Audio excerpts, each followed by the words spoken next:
Co-sponsor of this resolution, do you wish to make a comment? Well, first of all, I am just thrilled to see so many people in our auditorium as compared to how it has been. So this is what democracy is. You are present and you are there, and thank you very, very much. That's very important to me. It's sort of strange with being elected over close to 2 years ago, and this is the biggest crowd I've seen, so thank you. I also want to thank a few people that have helped us along the way that are not just from our students, but I want to thank some of the state and local representatives, Representatives Hong, Shelton, Vining, Alderwoman Dimitrievich, and Supervisors Clancy and Martinez. And I'm sure I don't have everyone in there, but I just want to thank you for your support. The students truly appreciate having the chance to be actually working with their legislators on this and getting their support on something that actually is very important to them. Beyond that, I just want to say one thing. The reason for a task force is to make sure that the resolution has teeth in it. It makes sure that we get something done, and that's the goal of the task force. We need to make sure that our resolutions have that power so that it has some kind of purpose and it makes changes with regards to whatever we're going to do. And in this case, hopefully in changing our situation with our food service quality and delivery. Thank you. Thank you, Director Leonard. I'd like to pass the gavel to Vice Chair, Director Leonard. So noted. So noted. Thank you. Thank you. Yeah, I just wanted to also thank the students not only for being present tonight, but also for being the ones who initiated this resolution, who did the research and the legwork and met with Director Leonard and myself and expressed to us what their frustrations were, what their experience has been with this topic, and also kind of what their asks were. So we really tried to capture that with this resolution, and we hope that it matches the intent of what you told us. So I just want to thank the students very much for that. And with that, I will take the gavel back. So noted. Thank you. And if it's okay with committee members, would you like to go to public comment first? I'm getting a yes. Madam Secretary, do we have public comment on this item? Yes, Madam Chair, we have one individual on the platform from our virtual platform to speak on this item, and we will need to switch the system over if you would like to do the virtual testimony. Yes, first. please. Great. The individual on the platform is Michelle Hilbert. Please state your name, spell your last name, and begin your testimony. Hello, can you hear me okay? Yes. Yes. Okay, thank you. My name is Michelle Hilbert, Hilbert, and I am speaking in favor of the resolution by Directors Leonard and Seamson. I have been with Milwaukee Public Schools for over 2 decades now, and I remember when lunches were really good, and even staff were eager to buy parts when we were able. And I really want to defer to the students. Here, I can say when I eat with my students, a vast majority of my students do take breakfast and lunch every day. But I really wonder if you have any idea of how much food gets thrown out every single day. So yes, they are taking the lunches, but there is a lot of dissatisfaction with the quality. Sometimes it's because of how it's prepared in those small packs. Sometimes because it's burnt or it's still frozen. The tater tots are unable to be even picked up because they're so mushy.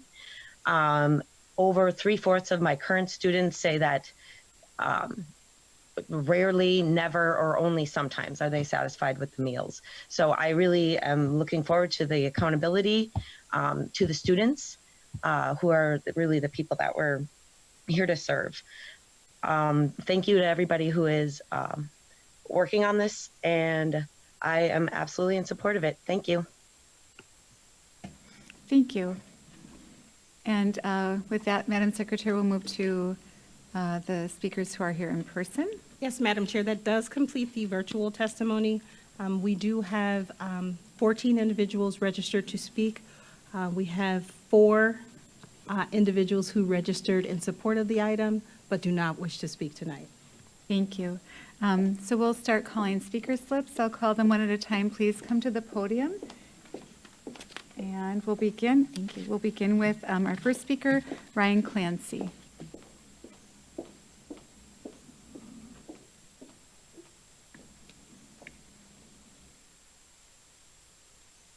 I want to start by thanking the directors who put this forward. Thank you, Madam Chair, for giving some voice to these students. But really, this proposal came from the students of YAS, and I'm so grateful to the folks who brought this forward on their behalf. I mean, as legislators, I should start with my name, I suppose. Ryan Clancy, RyanClancy. As legislators, the best legislation that we have comes from stakeholders, and I'm just overjoyed to see that this came from students. And I would really urge everybody here to give their full-throated support to it. And I'm here in a couple capacities, as a state representative, as a county supervisor, as a father of 5, and as a former MPS teacher who used to really love eating MPS lunches. As a bachelor, that was what I lived on. And I was in an MPS school the year that my school switched from healthy food made on site to stuff being, shipped in Cambros and just dished in the dishes. And I can tell you, it wasn't good for me. I lost my love for MPS lunches at that point, hope to rekindle it soon. But it was very bad for students. And as a teacher, I saw my students instantly starting to throw out big chunks of that lunch, which was just not good, and replace it with junk food. We had vending machines, and the sales on those vending machines went up a great deal, but the level of nutrition and engagement with that food went down. We also saw a significant change in behavior. Our school was small enough where I saw, especially late in the afternoon when kids had been eating junk food to replace what was healthy, nutritious lunch, a negative increase in behavior was profound. And I am so excited that it's not just a solution that one of the directors came up with being brought here, but it is a task force so that you can listen to stakeholders. Food is vitally important because of the diverse and amazing group of young people that you have the opportunity to serve the interests of. It's important to hear from all the stakeholders, and this is the first chance getting them to the table. Thank you again for this. I hope that everybody in this room can support this. Appreciate it.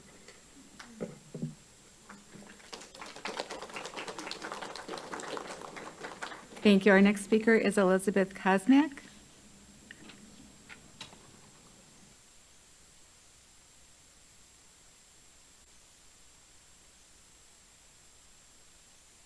Hi, good evening. Elizabeth Kosmak, K-O, S as in Sam, M as in Mary, A-C-H. I'm here tonight in support of creating a task force on providing an oversight of MPS nutrition, ensuring students' demands for school lunches. I've been teaching for 10 years and I have seen a lot of lunches. If you had the choice between prepackaged lunch or homemade lunch, what would you choose? I don't cook and I know homemade is the answer. Our students deserve homemade lunches. They don't deserve pizza heated up in a plastic bag in the oven. They don't deserve taco meat that is frozen in a bag and boiled in water. They deserve healthy, nutrition lunches. Also, please stop using the shortage of frontline workers as an excuse. Speak and listen to the frontline workers, our food service workers, who are there every day, and not the bosses that sit in MPS central office. We can solve the shortage by paying livable wages to workers. We also can solve the recruitment by HR calling people back in a timely manner. MPS admin and school board, our students deserve better, our frontline workers deserve better, so let's do better with this task force. Thank you. Our next speaker is Nicolo Honorado.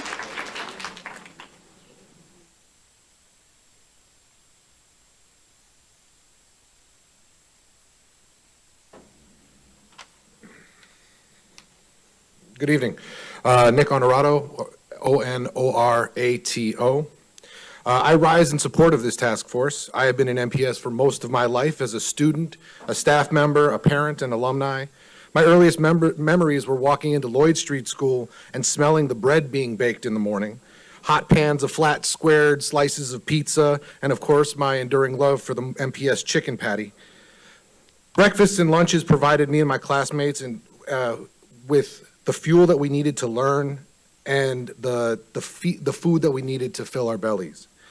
Today in MPS, our kitchens don't make the food, they heat it and serve it. The food is prepped and packed in our central kitchens and shipped to our schools. Many of our kitchens have been stripped of equipment and personnel. Our essential kitchen workers are feeling underpaid and undervalued. I have the opportunity to speak to kitchen workers regularly, and some of them have reported that when the deliveries come in, chunks of their time is spent sifting out wilting lettuce, floppy and watery cucumbers, and expired products. We need locally sourced food products. We need produce that isn't sitting in the supply chain until it turns. We need to stand up our kitchens, and we need food service workers who are treated like professionals, paid as professionals, and allowed to serve our students high-quality lunches like the ones that we remember.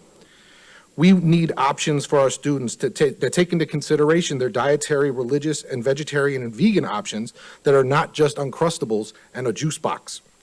Our students need appropriate portion sizes, freshly prepared, nutritious, and seasoned food. And these young leaders that have been petitioning the district, often feeling unheard or brushed off, need to be listened to and their thoughtful demands addressed. I support the formation of this task force to find solutions that meet the needs of our students and fight for equitable food justice. Thank you. Thank you. Our next speaker is Yesenia Mazariegos.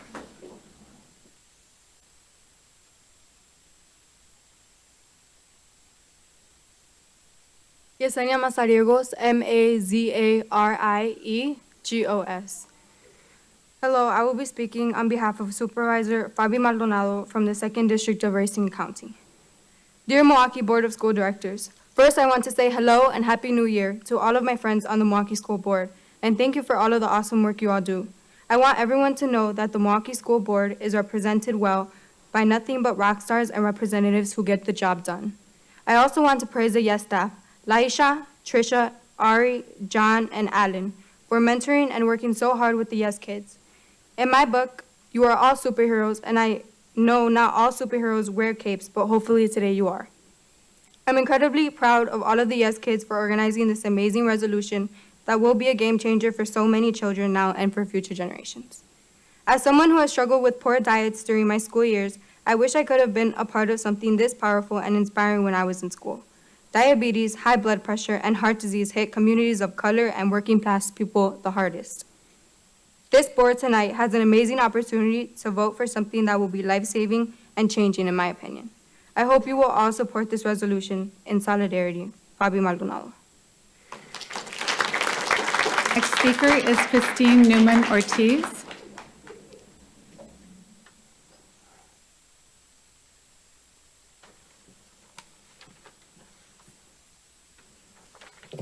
Good evening, Superintendent, members of the committee.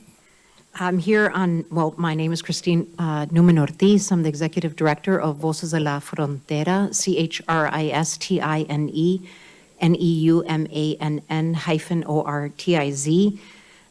Voces de la Frontera is the largest Latinx and multiracial youth member-led organization in Wisconsin, and Youth Empowered in the Struggle is our youth arm.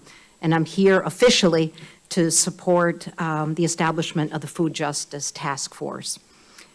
YES has been providing strong and consistent leadership in this grassroots campaign by meaningfully engaging their peers, identifying this issue as a top concern, and an ongoing campaign to deliver on those changes by engaging yourselves, MPS staff, union, community members, and elected officials.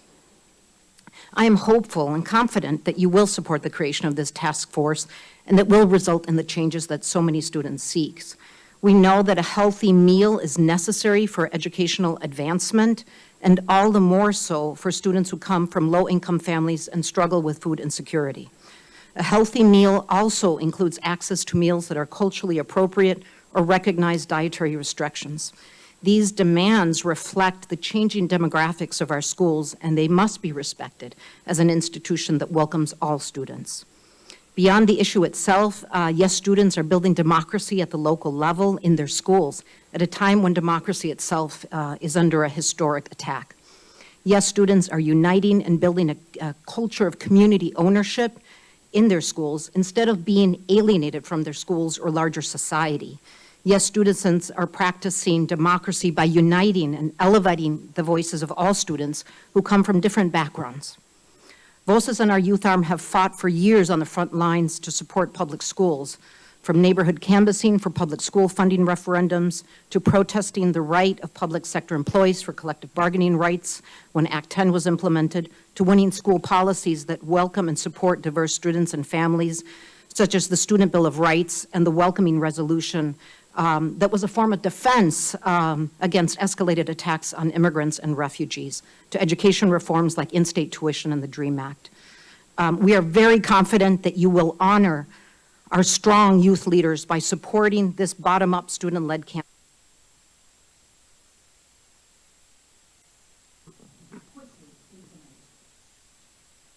Thank you. Our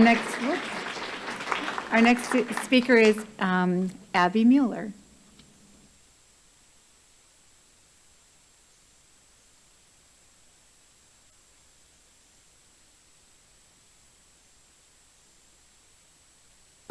Good afternoon. As you know, my name is Abby Mueller. I'm a freshman at Hamilton High School, and I am part of the YES Committee.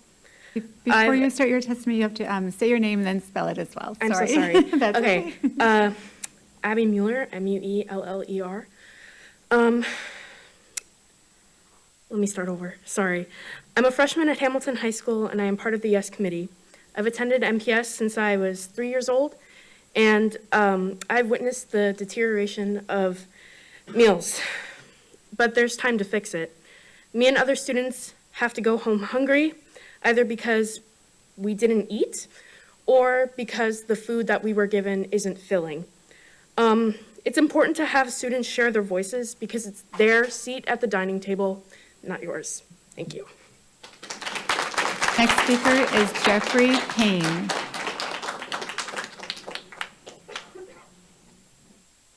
Jeffrey Payne. There we go. I'm sorry. Hello, my name is Jeffrey Payne, Jeffrey-Payne. Hi, Mr. Posey. Hi, the student board. Would you guys like to know what I had for lunch today? Moldy broccoli, boiled chicken, and fruit in an old cup. I was given that, and there were no other options for me as a whole because I practice halal and I have a very strict diet that follows that dietary needs. And I didn't eat it. I grabbed it because it was all I was given, and I only ate the fruit because it was the only edible thing on my tray. I threw the rest away, and I went on with my day. Do you know what it's like to only be given moldy broccoli that literally stinks in your face and then be expected to eat it because that is all the school offers? No, because you guys get to sit here. And it is very discouraging to hear how the school lunch was so pristine in quality, to hear stories from someone who said they made it fresh by the day when that seems just like a dream for me. I understand it may seem difficult to broaden the needs or like better the food, but it really is not. There is a way to shop locally, better the quality, talk to the workers that are at your stead who are willing to do this with you, not against you. And for me as a person, I don't want to eat moldy broccoli.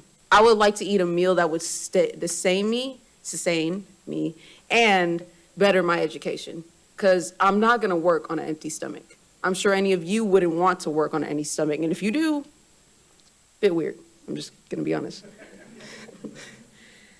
For me, I'm always going to advocate for better needs for my school, because I come from Marshall High School. Even though we don't have the best representation, I want to make it better with what I have. And I would like to work with you, not against you. Next speaker is Juliana Cones. Juliana?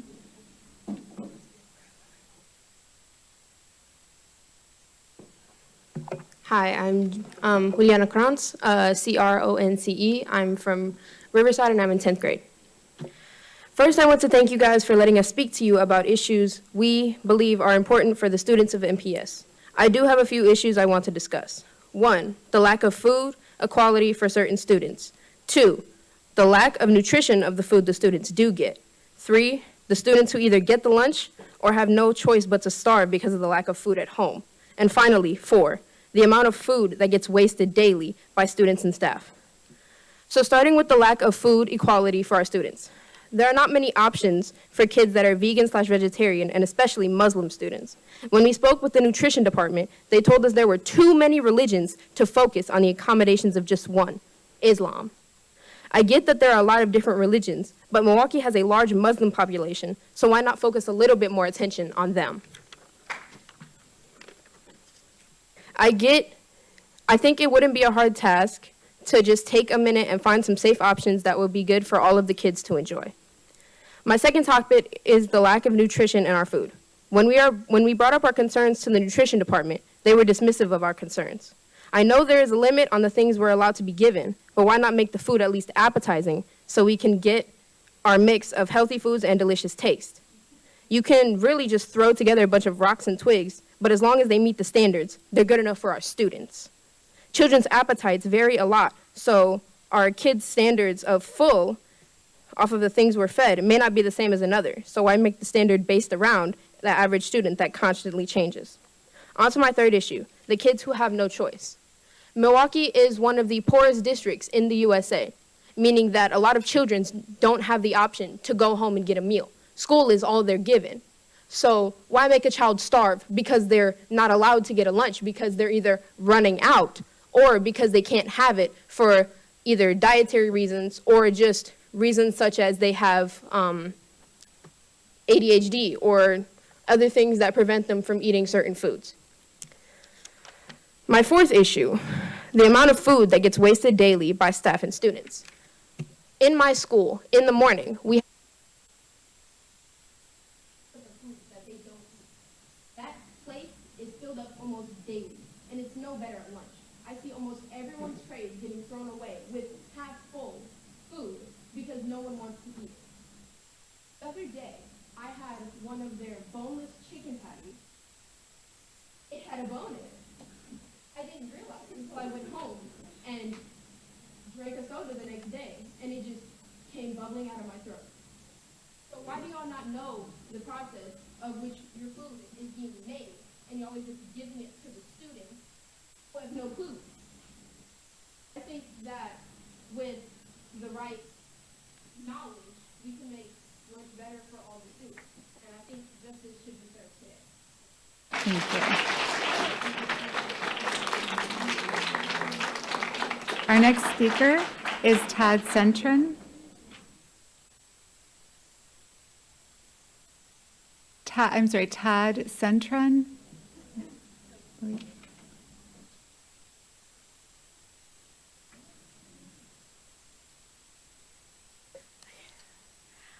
Hi, my name is Toad Cintron, C-I-N-T-R-O-N. I'm a sophomore at Hamilton High School, and I come from a low-income family, which means some days school lunches is all I have to eat. Seeing as it is all I have to eat, I don't have much room to complain. But when school lunch quality is so poor that the food is sometimes inedible, it makes it hard for low-income students like myself to depend on school lunches as a source of food and sustainability. Thank you for your time. Our next speaker is Jocelyn Wolf.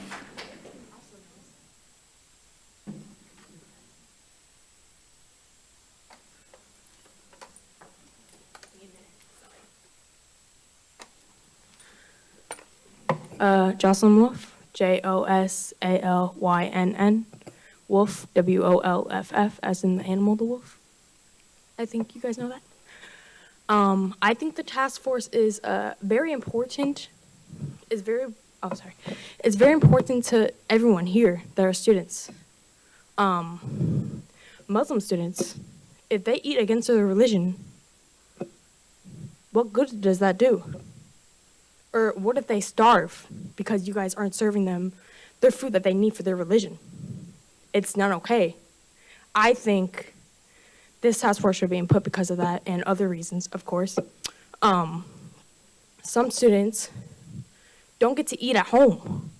So I think that giving them food, good food at school is very important.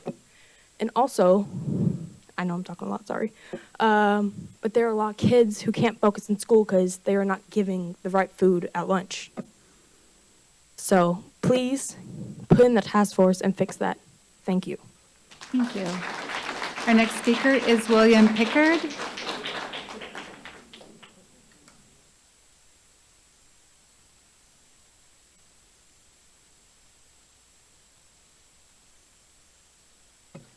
William Pickard, Pickard. I'm a poor student, as some of you know. I was here, what was that, 2 months ago? I've talked about it before. This resolution is really important. No disrespect to Nutrition Department, but their listening skills aren't exactly the greatest. I mean, I don't mean that in a disrespectful way, but we felt they were pretty dismissive of our ideas, weren't taking our ideas into consideration. It was always the same excuses, supply chain, workers, which I know are real issues, but it hasn't affected the rest of the economy as hard, I don't think. I'm sorry. I'd have my speech, but I lost it. Again, I'm a poor student. I see students around me who are constantly hungry because they don't get fully fed, or the food they get isn't good enough, or edible, should I say, not good enough. And it hurts to see, people, not just in my position, but people who are even in worse condition than me. It's a hard, yeah. Oof. It's okay. Yeah. But yeah, as I was saying, I want this resolution because I want students to be happy. I care about the students' needs. That's the only thing I really care about. As long as it's better lunch. Yeah, oof. Sorry, thank you. Okay, you did great.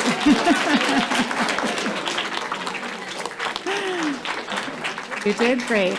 Our next speaker is Eliza Palcios.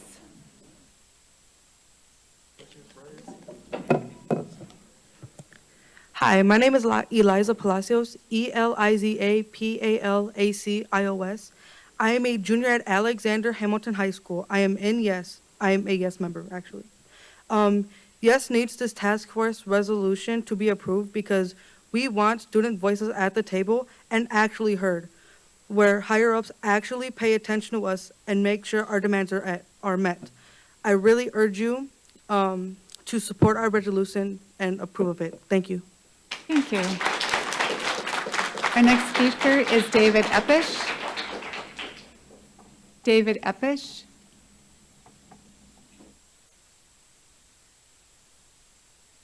No? Okay, well, we'll go on. If they appear, we'll come back. The next speaker then would be Von Iverson.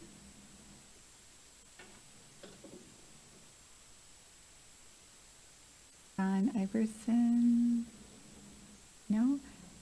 Okay, well, if they show up, we'll just come back to them. So, Madam Secretary, I believe that would be the end of our public testimony. Yes, Madam Chair, that completes public testimony on this item. All right. Oh, I'm sorry. Oh. There was. Please come to the podium, state your name, spell your last name, and give your testimony. My name is Brandon Herrera, Herrern, or ERA. I'm a Hamilton Wildcat, a student athlete as well. I'm a student athlete, and for most days I am in school for 10 plus hours, putting my body at risk of injury every single day.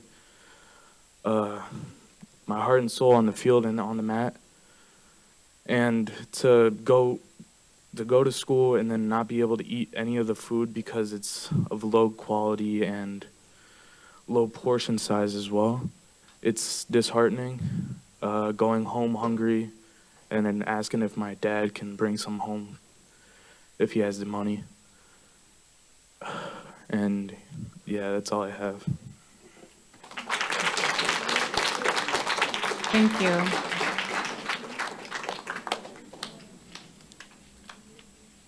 Madam Chair?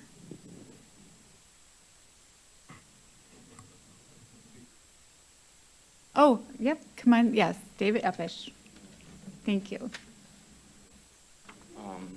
Board, yeah, I just want to speak on Please state your name. David Spell your Epplesheimer. last name. David Epplesheimer, EPPELSHEIMER. Thank you.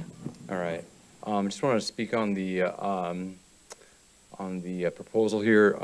You know, I think personally, some people complain about the lunches as they are. But, you know, I do think that there is like nutritional content in there that we can work with. But the main thing here is that we can get fresh food and fresh vegetables and fruit from local growers here and add that as a supplement. I don't think that's a problem here at all. And I think that people, you know, for the past like couple of years have been acting like that's like something that can't be done, right? Just in the past year or so, like WIC has offered local growers as something that you can get with state for state funds with WIC. So you know, this is not something that we can't do here. So I really hope that you guys think about that and that the administration try to figure out how we can get this done as well. Thank you.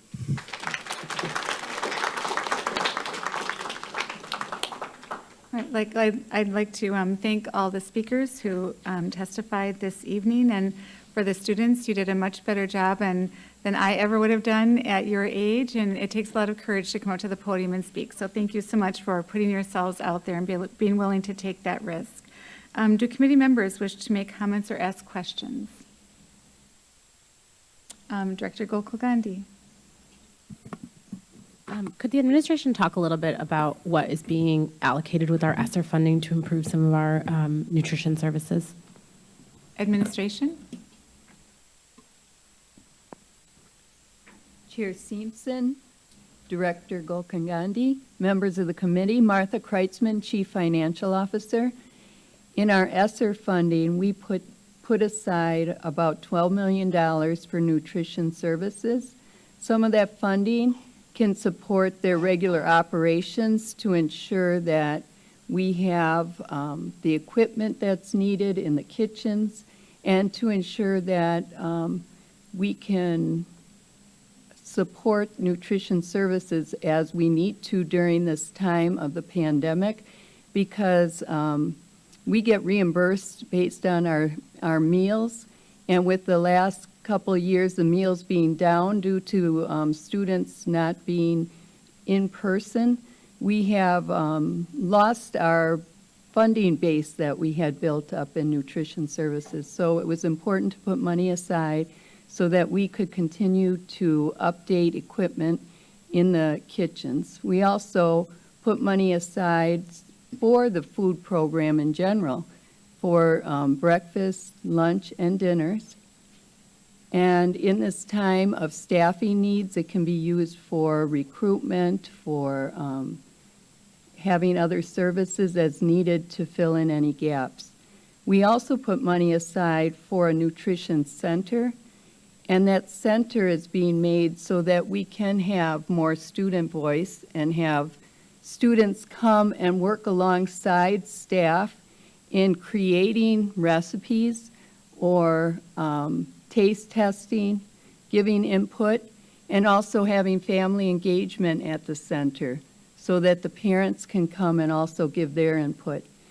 We want to use it as a professional development center for staff so that we can have more standardized food service at the schools. And they can come and actually work in a kitchen and have professional development while they're creating the food and showing how they would do the presentation of the food. We are hiring chefs so that it can increase our ability to make food and recipes that the students will enjoy under the regulations of the USDA. So some of our constraints are the calorie intake that we can provide, and also the content of salt or sugar, and there's many other regulations. But when we're used to a lot of salt in our food, then food with not a lot of salt in may not taste as good. But a chef might be able to provide ideas for how can we make it taste better anyway, and work within those regulations. So those are some of the things we're doing with the ESSER funds.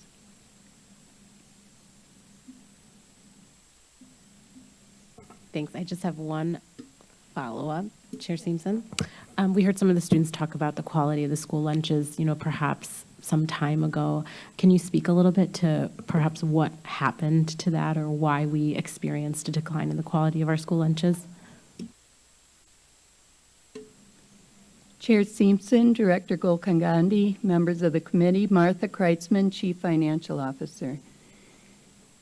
During the past few years, we experiencing the pandemic, we had school meal service here still that people could pick up at stop, grab and go sites. We had to come up with a way to serve those meals, and when we were back in person, the staffing level was much lower, and I know we heard students talk about that.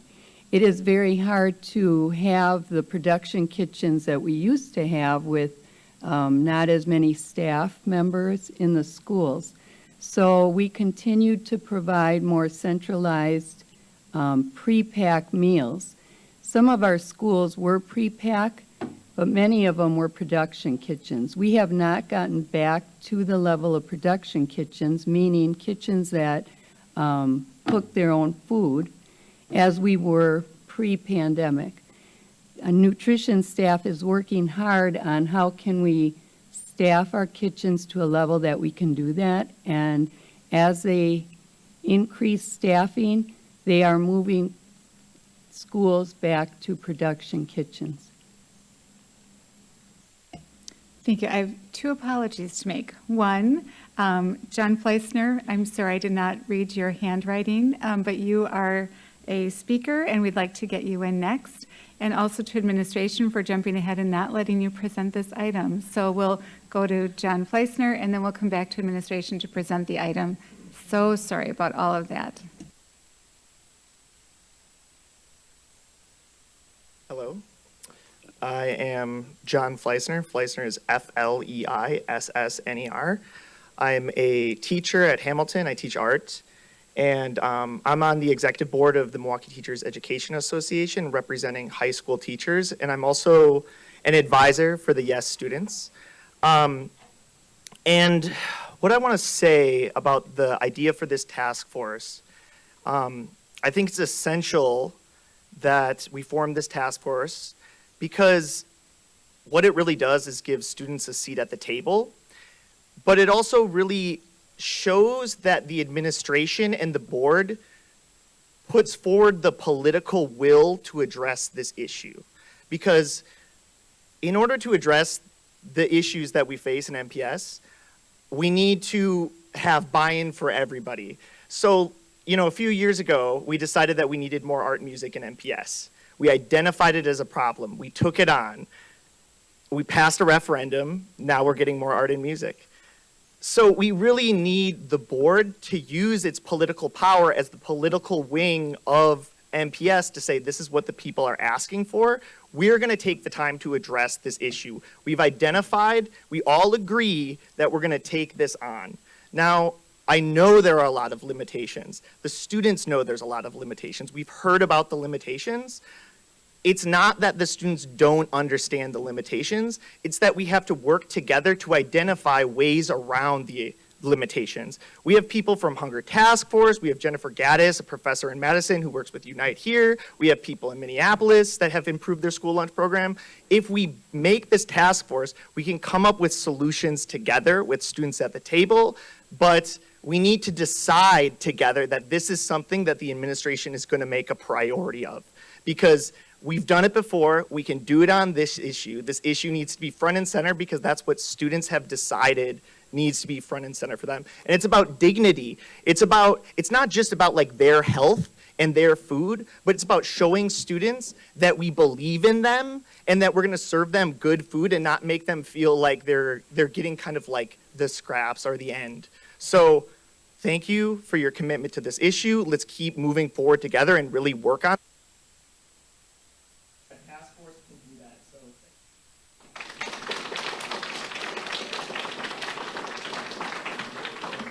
Thank you. And with that, again, my apologies. Would administration please present this item?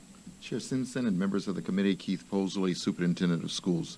This evening, the administration brings to you Resolution 2223R-013 by Director Leonard and Simpson on establishing the Food Justice Task Force. The administration has reviewed the resolution and is prepared to accept the resolution with recommendations as revised. I have with me this evening Martha Kreisman, who you have heard from the Finance Department, as well as Paulette Chambers, Chief of Staff. And we are, between the three of us, we're prepared to answer any questions that you may have in regards to this resolution. Thank you so much. So now, back to committee. Are there any questions or comments that the committee members would like to make? Director Garcia. First of all, I want to thank the students that are here and sharing their important viewpoint and voice around this issue. I know that as a board, we've really made a commitment to embed student voice in the policy that we are putting forth. And really, you know, when we talk about accountability to administration, that's definitely one of the key points to many of the people, you know, around this table. So thank you for affirming the importance of us continuing to do that. But most importantly, really identify the gaps where that can be stronger. So the fact that you have put energy, time, love in, you know, making this a priority for you all and bringing it to us. Thank you for doing that. And make sure that you continue to hold us accountable for how things are done.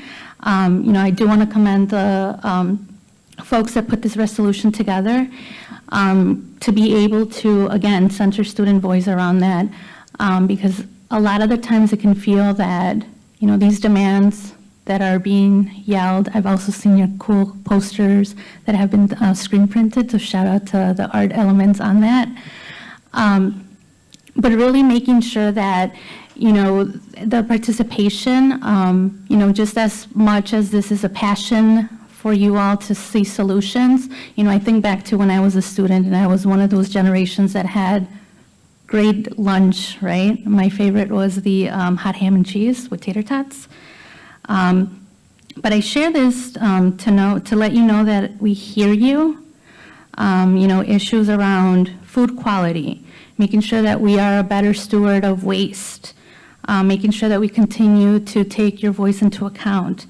Really, how can we be better partners in accommodation, specifically around religion and, you know, food options around that.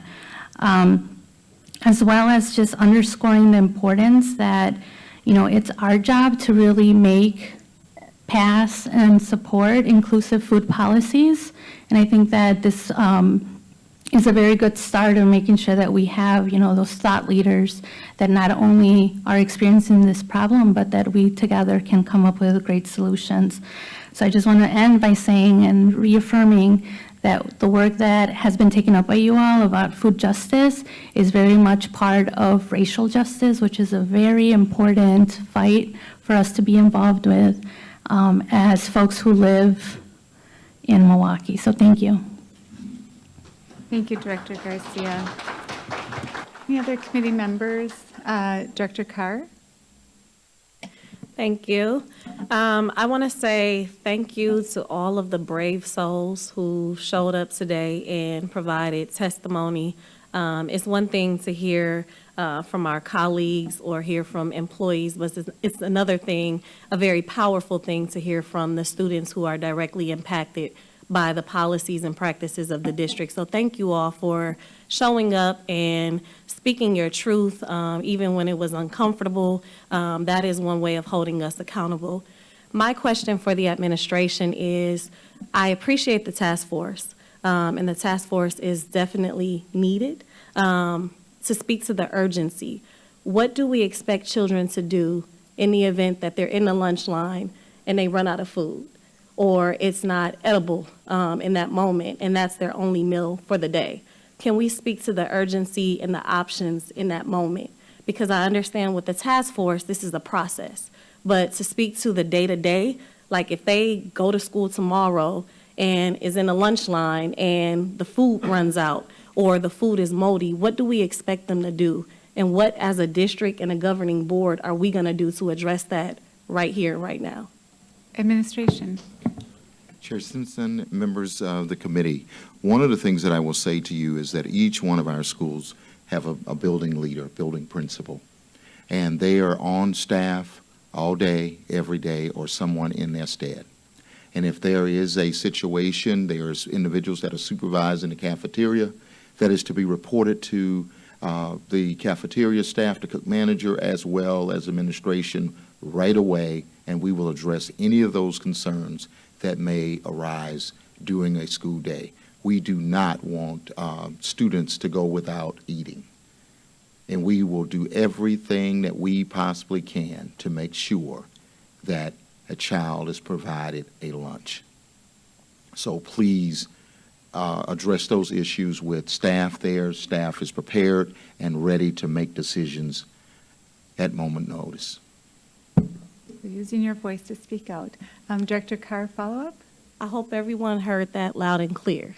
When you go to the lines or through the lines and your food is not appropriate or edible, take it to the administration. You hear it from the superintendent, that is absolutely unacceptable. So I charge you all with the task of holding your school leadership accountable and getting the proper nutritional values, whatever, in that day. I need you all to continue the action. Thank you. Are there any other committee members who would like to make comments? Director Garcia. Yes, I know that as a district, we're right now in the process of launching the strategic plan, and a lot of conversations have already happened around the surveys. I know there is a survey for students specifically. Can you just share a little bit about what elements or where we can have an additional pathway to capture food quality within the surveys that will help inform our strategic plan for the next 5 years? Administration. Chair Simpson and members of the committee, yes, we will be rolling out our surveys starting January 17th. So therefore, those surveys will be going out. Students from grades 6 through 12 would have an opportunity, as well as all our community members, as well as all of the staff within the district. And we have questions germane to nutrition services on those surveys. So that information will be provided at that on one of those surveys, all of the surveys. Thank you. All right, any other questions or comments by committee members? President Peterson. I want to thank all the students as well. I won't say too much more than what my colleagues have said. I believe that we have 100% support on the school board for this. You know, it will be passed. This committee has to vote on it this evening, and then it goes to the full board next Thursday. And I predict that it will go be adopted unanimously. I think then the hard work starts, of course. As we know, resolutions can either sit or not, and I think the task force, which was suggested, is a great way to keep pushing in a positive direction. I know that Mr. Fleischman said that, Fleischner, excuse me, said that we need the political will. I think that's true on for everybody here, and I can see it coming from the youth for sure. But I know my colleagues in the school board, and they will have that as well. I also know that people in the nutrition department also have that political will. I had the opportunity to spend last Friday time at a couple of the major kitchens in MPS, and I learned a lot about what it takes to create, 4, 8, 10,000, more than 10, meals a day. It's complicated. And, in some ways, the devil's in the detail in terms of, okay, here's a problem with staffing, here's a problem with regulations, how do we work around that? And I think there's a commitment by the nutrition workers that they want to provide the best food as possible as well. So I think if we all work together, we'll get a lot farther than we have perhaps in the past. And so I know we're looking forward to doing that. So thank you very much again for turning out tonight. Thank you. Any other comments or questions from committee members? All right, what is the pleasure of the committee with respect to this item? Director Gokul-Gandhi. I move to approve the item. Thank you. Is there any further discussion? Director Carr? No? Okay. All right. Will Secretary please call the roll? On Director Gokul-Gandhi's motion to approve the Resolution 2223R-13 by Directors Leonard and Simpson on the establishment of the Food Justice Task Force as amended in the attachment to this item. And I know Director Carr is asking to co-sponsor the approval on this item. Sure. With Director Gokul-Gandhi? Is that what? The approval of the item. Yeah. Given that this is committee, we just needed Director The one, Gokul-Gandhi yeah. and Director Carr is being noted as well. Sure. On the motion as read into the record, Director Carr? Aye. Director Garcia? Aye. Director Gokul-Gandhi? Aye. Director Leonard? Aye. Chair Simpson? Aye. That's 5 ayes, the motion passes. Thank you. Thank you, students, again for coming.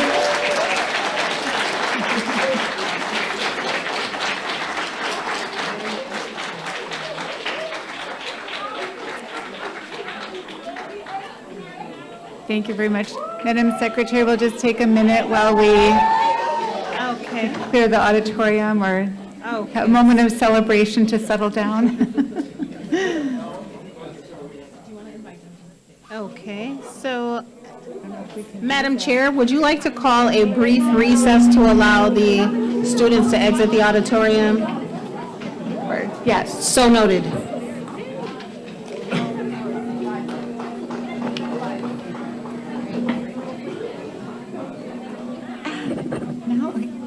Madam Secretary, can the students take a picture on this stage?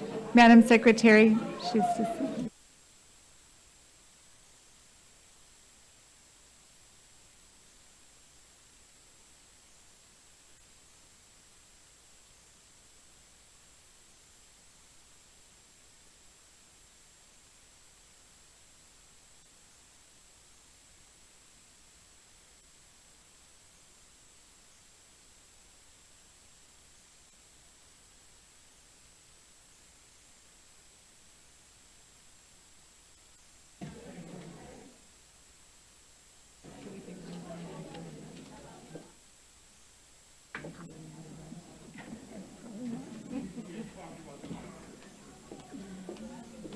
We're off the air. Oh, we are off the air. Oh, So okay. you guys can take a minute and go take a picture.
Will the Committee of Student Achievement and School Innovation please come back to order?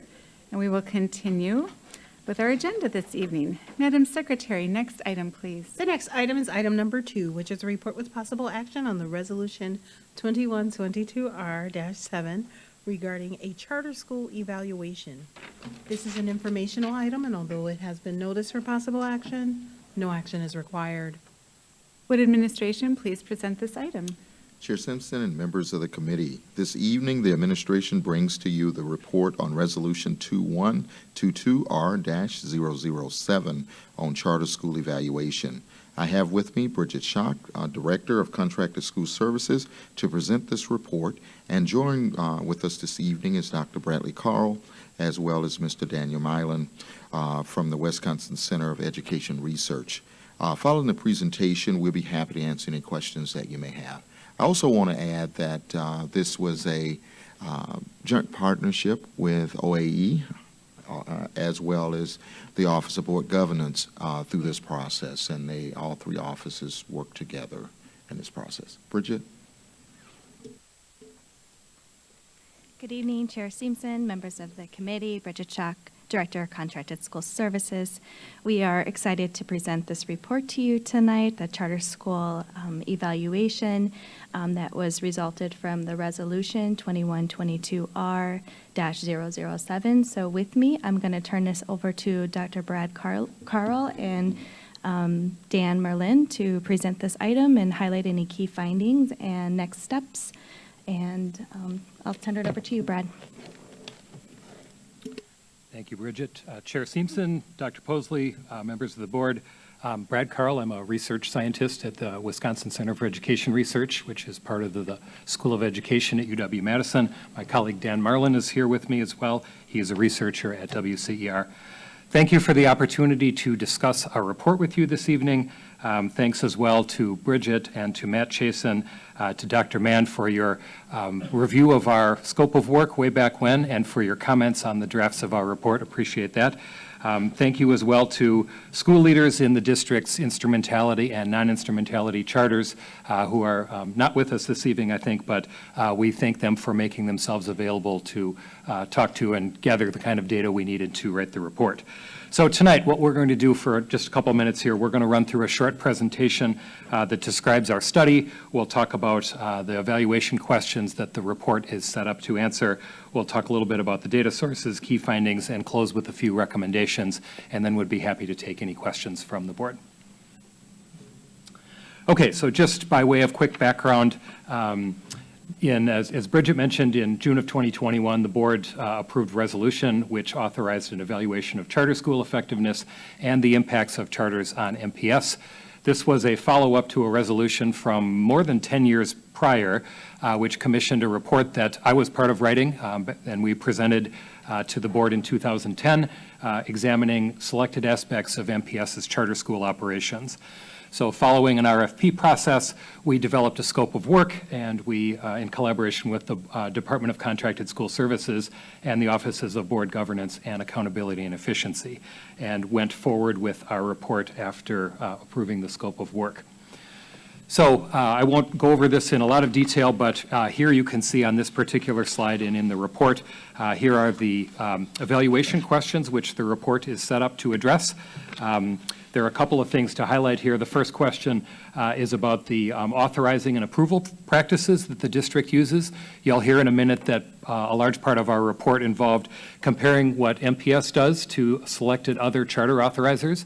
In particular, we were interested in large urban districts comparable to MPS, and what do their practices and policies look like around authorizing and approval.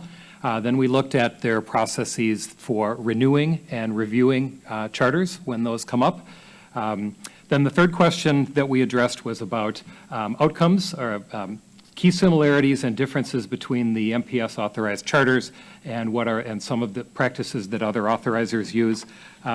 So, for example, we looked at there's a section of the report you may have seen that looks at historical enrollment and charter trends. What does the district's portfolio of charters look like over time? How has that changed? We made some comparisons in cases where it was relevant to charters that are authorized by the City of Milwaukee and UW-Milwaukee. Looked a little bit at student demographics, and then we looked at a few measures of engagement, student engagement and performance, things like attendance and suspension rates, AP course taking, college going, and attainment and growth from the state report card. Then we looked at a little bit at programming and discipline policies. How are those different from MPS compared to other authorizers? And then the biggest part of the report is the voice of the charter school leaders. So we did focus groups, we did some interviews, and really gave them an opportunity to reflect on the things like the authorizing and approval process, the renewal process, that kind of thing. So we will present briefly what we learned there. I will turn it over at this point to my colleague Dan Marlin, who will walk through the evaluation design and a few of the findings. All right, so as this slide says, the evaluation design, this was a mixed methods evaluation. What that means is qualitative and quantitative. So as Brad mentioned, lots of conversations with charter leaders, with people at charters at the local, so at UWM and the State of Milwaukee, state level, and then also nationally, as well as the national organization, the National Association of Charter School Authorizers. We've reviewed a lot of documents. Brad also talked about, in the context of one of the evaluation questions, looked at a lot of data. And then comparing, the goal of all of this was to compare MPS's procedures to those of other charter authorizers. That was part of the scope. In total, as part of this process on the qualitative side, we sort of had 14 formal interviews or focus groups, and then follow-up communications about other things too. So this is pretty extensive when it came to that. Can you advance? Thanks. All right, so diving right into the findings. The first evaluation question was about authorization practices and procedures. What we found here was that MPS's policies and procedures don't really differ all that substantially from what other authorizers are doing. And the charter leaders found the application process clear, straightforward, and appreciated the Department of Contracted School Services guidance on that process. Moving on to on the renewal side, on paper, the MPS's procedures here appear to be pretty similar to what other authorizers are doing as well. However, the perceptions of the charter leaders, both at instrumentality and non-instrumentality charters, was a little bit different than it was for authorization. They viewed these processes as unpredictable, a bit inconsistent, said that they could be subjective, and perceived that the decisions about renewal could be influenced by criteria and factors that weren't what they were expecting, weren't what they might have been listed in their contract. One specific issue that they brought up was that when a charter is renewed or is potentially going to be renewed for a shorter amount of time than they expected, that brings uncertainty to the families of the students in that school, to the point where the families will ask them, should we even stay here? Is this going to be closed? So that was something that they brought up. And attributed this sort of disconnect, I guess, to political considerations, and by that I mean, opposition to charters just sort of theoretically or philosophically, as well as a perceived lack of familiarity with regulations that are required by either the state or the district. So those are our findings on renewal. And you'll see in the report there's, it's hard to condense a long report down into a short presentation. There's a lot of more detail and more meat there in terms of quotes from the people whom we spoke to. And speaking of trying to condense a long report down to something, lots of data in the report as well. We highlighted a few things here that we thought might be most interesting. So one thing that's not on this slide is just in general, we looked all the way back to 2000 at what charter enrollment looked like. It's up 228% since then, even though MPS's overall enrollment is down about 30%. The peak of charter enrollment was in the 2011-2012 school year. It was over 12,000 students at that time. What these two figures on this slide show is the first one here shows that there's a shift. There was the majority of charters in MPS were instrumentality charters up until around 2013, and then that shifted. And we can see that in the enrollment graph as well. So on the one on the left, the bar chart shows the number of schools. The one on the right shows the number of students enrolled. Right now, as of last school year, I guess, about 14% of MPS's total enrollment was in charter schools, and of that, about 81% was at non-instrumentality sites. And again, lots more data. If you advance to the next slide.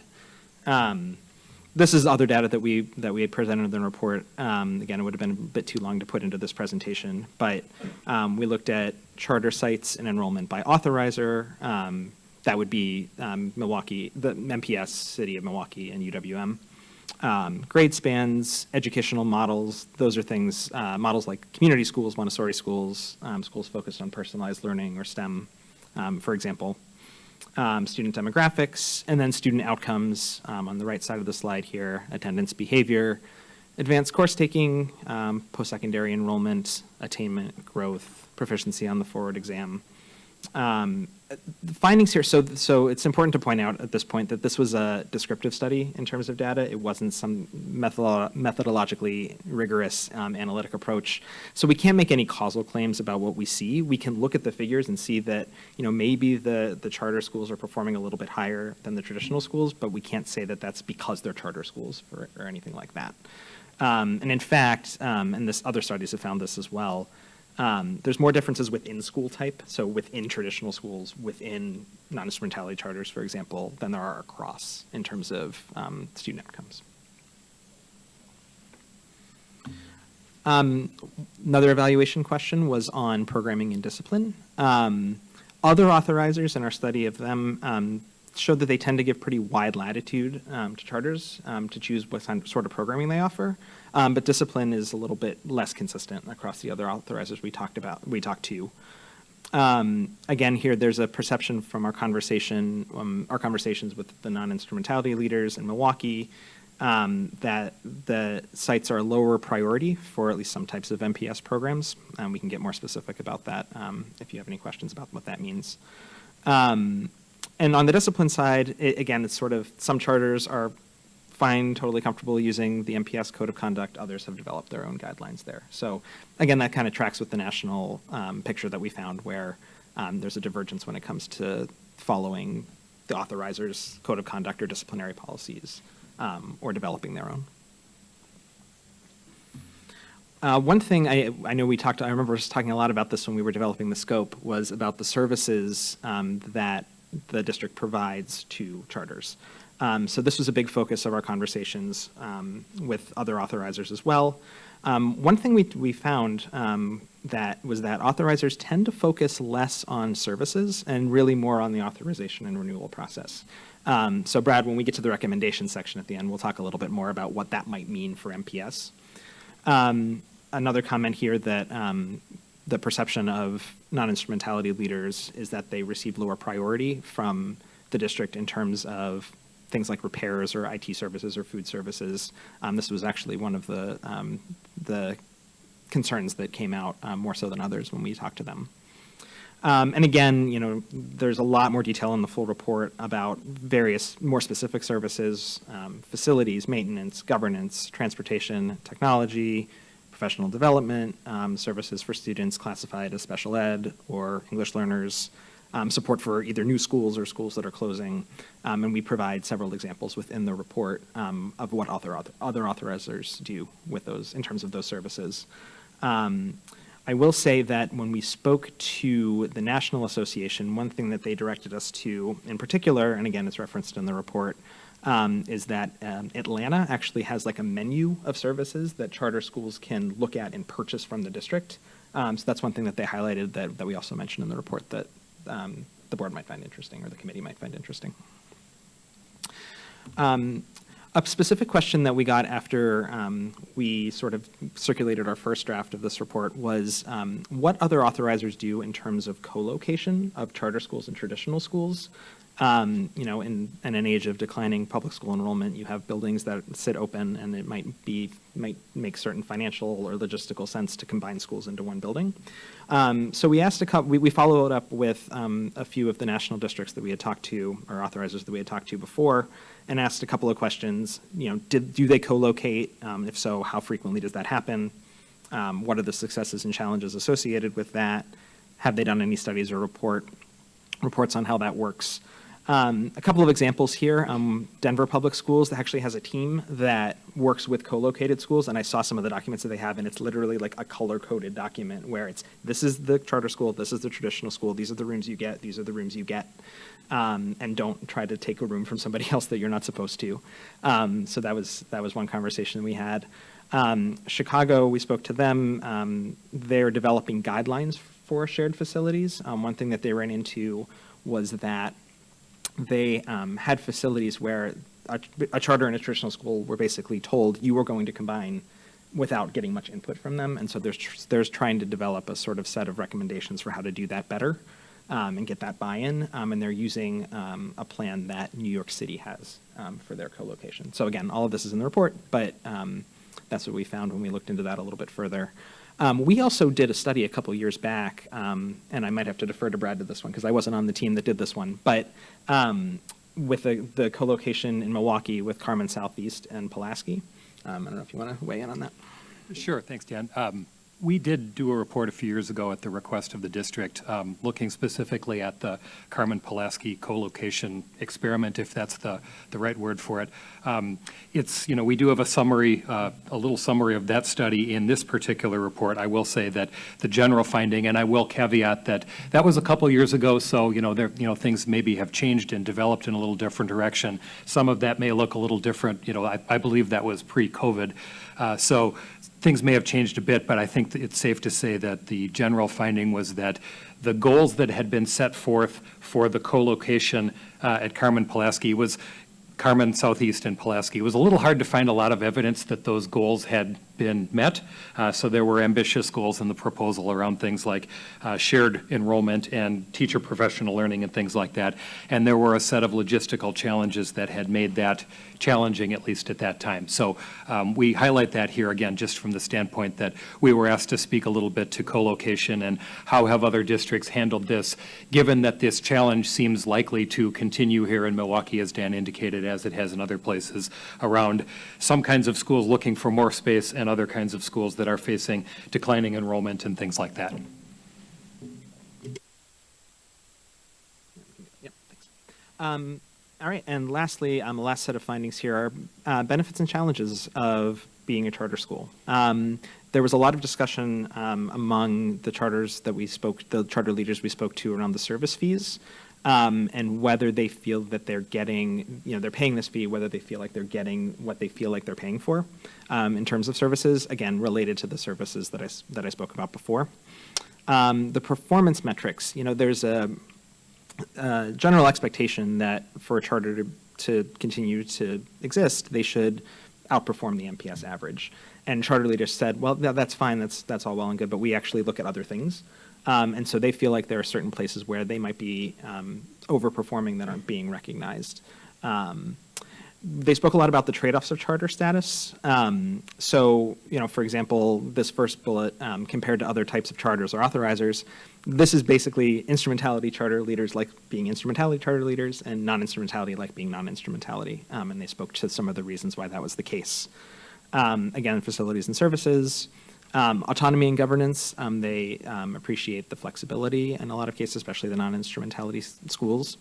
The relationship of MPS and the value of charters to the district, this also will filter into one of our recommendations, but they feel like they add something substantial to the district that isn't always recognized. Very positive perceptions of working with the Department of Contracted School Services. At the same time, they feel like other departments or staff within MPS, such as regional superintendents, for example, or curriculum and instruction, might not have the same sort of level of knowledge that Department of Contracted School Services has about what they do. They identified a need for more collaboration, more onboarding and training, mentoring of new leaders. I always, we do a lot of different evaluations in a lot of different places, and I feel like this collaboration time and need for more professional development is something that always emerges. And then finally, some concerns about potentially duplicative or time-consuming documentation that they need to complete.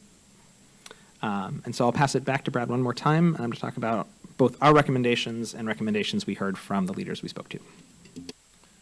Okay, thanks, Dan. I will close briefly by just highlighting a few things that have emerged that stood out to us in doing this work. We have one set of recommendations that is kind of, these are our recommendations. I won't, read these. There's one that relates to the review and renewal process. Seemed to us that there is an opportunity maybe for a little bit more, a little clarification, a little more transparency. You did hear earlier that charter leaders were very clear on the on the front end, the application process and the approval process. They felt that that was fairly straightforward, maybe a bit less so in terms of the review and the renewal process, a little bit less transparency, maybe a little more subjectivity. So we suggest here that maybe there's an opportunity to review and reflect on that and provide some clarification. Maybe districts like Atlanta, we highlight a couple of others, maybe there are some guidelines that could be useful for the district to look at. Dan also highlighted our second recommendation around service provision. There's an element to this that's kind of about philosophy, so philosophically as a board and as a district, do you want to provide a large range of services, maybe a narrower range of services? And there are some examples where it's literally like a menu approach, not necessarily suggesting that that's the right approach for MPS, but just raising this issue that philosophically, are you inclined to, provide a wider range or a narrower range of supports, and just be clear and transparent about that. We did highlight our third recommendation about effective practices. I think there are some opportunities that emerged for charter leaders to learn more from each other about novel and innovative practices, and for the board maybe to learn more about that. Clearly, the charters operate under different sets of rules and policies. Instrumentalities, of course, have some regulations that don't apply to non-instrumentalities, vice versa, that don't apply to traditional schools. So definitely acknowledge all of that, but it did seem like there are some opportunities maybe for better exchange of communications and innovative practices. Are there some things happening in charters that, as appropriate and allowed under regulations, could be used in traditional schools as well? And then again, the fourth piece for us is the co-location. Just seemed like it's a good opportunity for the district to reflect. Maybe that's already been going on, but reflect on co-location and what that should look like. And are there, again, some examples, whether it's Denver or Chicago, is there something that could be useful for the district here in that regard? So those are our recommendations. Then again, I won't read these, just want to hit a few things that came from the words of the charter leaders themselves.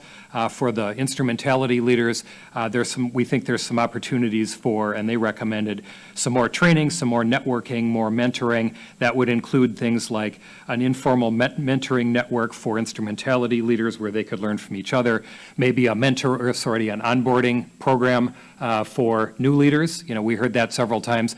When I took over as a new leader, I had to figure this out, and again, this is the Division of Contracted Services is very helpful, but it seems like they said there are opportunities where they could learn from each other. One thing we would highlight there is there was uncertainty about financial carryover. How much of that are we allowed to do every year? And I was told this, but it turns out it was this. So again, just a few opportunities there, we think. That was on the instrumentality side. From non-instrumentality leaders, we heard a little more about financial auditing. Are there can the policies and requirements around hiring external auditors and things like that, making sure that all the district forms are updated. Again, more networking opportunities within the non-instrumentality leaders. Possibly looking at, we heard about the redundancy that some of the leaders thought was embedded in the paperwork processes, things like that. So I will close at that, and happy to take any questions. Thank you. Do committee members wish to make comments or ask questions? Director Leonard, yes? Yeah, I have pages of questions, not questions, but I have a lot of information. So I guess the first thing I want to ask is that, so I read through everything that you have presented here, not just this, but the 65-page document. That is not the full study. Am I correct in saying that? When I look at the 65-page or 71-page or whatever that is, the previous part of this document. So I don't know if you can see it on your stuff or not, but this is just the summary, and then you also have one that has much more detail on it. Is that the full study, or is there more? Director Leonard, I would, so our report is, I don't remember the exact page number, but it is something on the order of 65 pages. If you weren't referring necessarily to the study from 10 years ago, you weren't asking about that? No, I have that one also. So I was looking at both studies, but I was looking at, so that is, it's 65 pages, so I have that. I believe Okay. that number sounds like it's in the Okay, ballpark, yes. Okay, that's correct. Okay, I just wanted to make sure of that. I guess So maybe just, I'm sorry to interrupt, but maybe just for clarity, Dr. Mann, I'm assuming that the report that we have as an attachment is the report, the full report that we received is the full report that we're looking at now. Is that correct? Not the PowerPoint, but the other one. Yes, Madam Chair, members of the committee, you do have the full report attached to this item as well as a summary. Okay, thank you. Sorry, Director Leonard, go ahead. That's okay, and I don't want to hog all the time, okay? But I did study it. I think that I do want to speak, first of all, just to some clarity, okay? So I was looking at a lot of the anecdotal information from some of the instrumentality, well, I'm just going to say charter school leaders. And I have to say that even in the last year, Dr. Posey, President Peterson, and myself have actually publicly stated clearly that we understand the importance of our partnership with these schools. Especially in this day and age with our enrollment numbers, we know where we stand, and we want that relationship to continue, obviously. With that said, I have made an open and honest effort to improve those relationships, both with Jennifer Lopez, Tracy Williams from Community Highland School, Ms. Javala, obviously from Honey Creek, that's one of my schools also, with the purpose of actually putting all of our cards on the table to find out what we can do to work better together. That has not been met with as much support as I would like. So I'm stating that because it sort of controverts some of the comments that we're seeing, that I was reading in that research, and I want to make sure that we just clarify that I have no problem trying to work all this out, but it has to be, for it to be workable and be really successful, for this partnership to be totally successful, all entities have to be in the process. And I think that's something that I would recommend, that we have a little bit more access to each other so that we can actually try to resolve some issues that may actually be easily resolvable, to be honest with you. The other thing I'm just going to bring up is, well, there's a lot of things, but I won't try to belabor too much. So I know you guys mentioned the Carmen Pulaski co-location. I can say that even in the last 5 or 6 weeks, speaking with Jennifer Lopez and Ms. Harden from Pulaski, we would all prefer, everyone wants their own schools. Madam Chair, and for members of the committee, if there are specifics relative to individual charter schools, individual charter leaders, and things that board members would like to share with the schools, we can definitely make sure that that information is shared with the schools. We want to make sure that the board members are, a part of the committee tonight, are, taking a look at the recommendations holistically around the district's charter program and process. I can do that. I can happily back off on that. So anyway, I just wanted to mention though that my last resolve on the resolution, just so you know what I was looking for, part of what I was looking for also was looking for real numbers to see where there are concerns when it comes to percentages of charter schools as compared to solvency for a district. Okay. We are nowhere near that concern in the city of Milwaukee when I look at that research, but I guess I really have to ask you a tough question on that one. I don't know if you really have those answers at place, but I just wanted to make sure that we understood that was also part of my premise for this resolution, was to make sure that we safeguard our whole school district and make sure that we have those numbers in place, which would be more of a quantitative type of study versus qualitative. And then I'll leave it at that for anyone else that has questions. Sorry. Oh, that's okay. Do other committee members wish to make comments or ask questions? President Peterson, or I'm sorry, Ms. Garcia? Director Garcia? I guess my question was more of, can you just provide a little bit more context in terms of one of the findings under the review and renewal on the political considerations and lack of board familiarity with state and district charter regulations? So I know that a lot of the times, we as like the authorizing body work with schools that have their independent boards. So is this clarity around, like, for which board, or both, or what? Mr.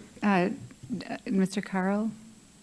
Director Garcia, I think my response to that would be that what we were hearing when we were talking to the charter leaders was more toward this board. And I would say, just preface that by saying, we did hear they, fully aware of all that's on your plate as board directors and how complicated your jobs are and how many different rules and regulations on all these different things. But just to, to paraphrase a bit, what we heard repeatedly was, maybe in some cases, particularly when there were new board members, charter leaders were saying things consistently, often like, we have to reacquaint them with what the rules are and the difference between this kind of school and this kind of school. So that's what we're referring to in this case. Thank you, and I guess that's for, us as a board to think about ways that we can do some capacity building around the, folks on the team. So just putting that out there with my colleagues. President Peterson, did you want to make a comment? Yes. I thank you for the report.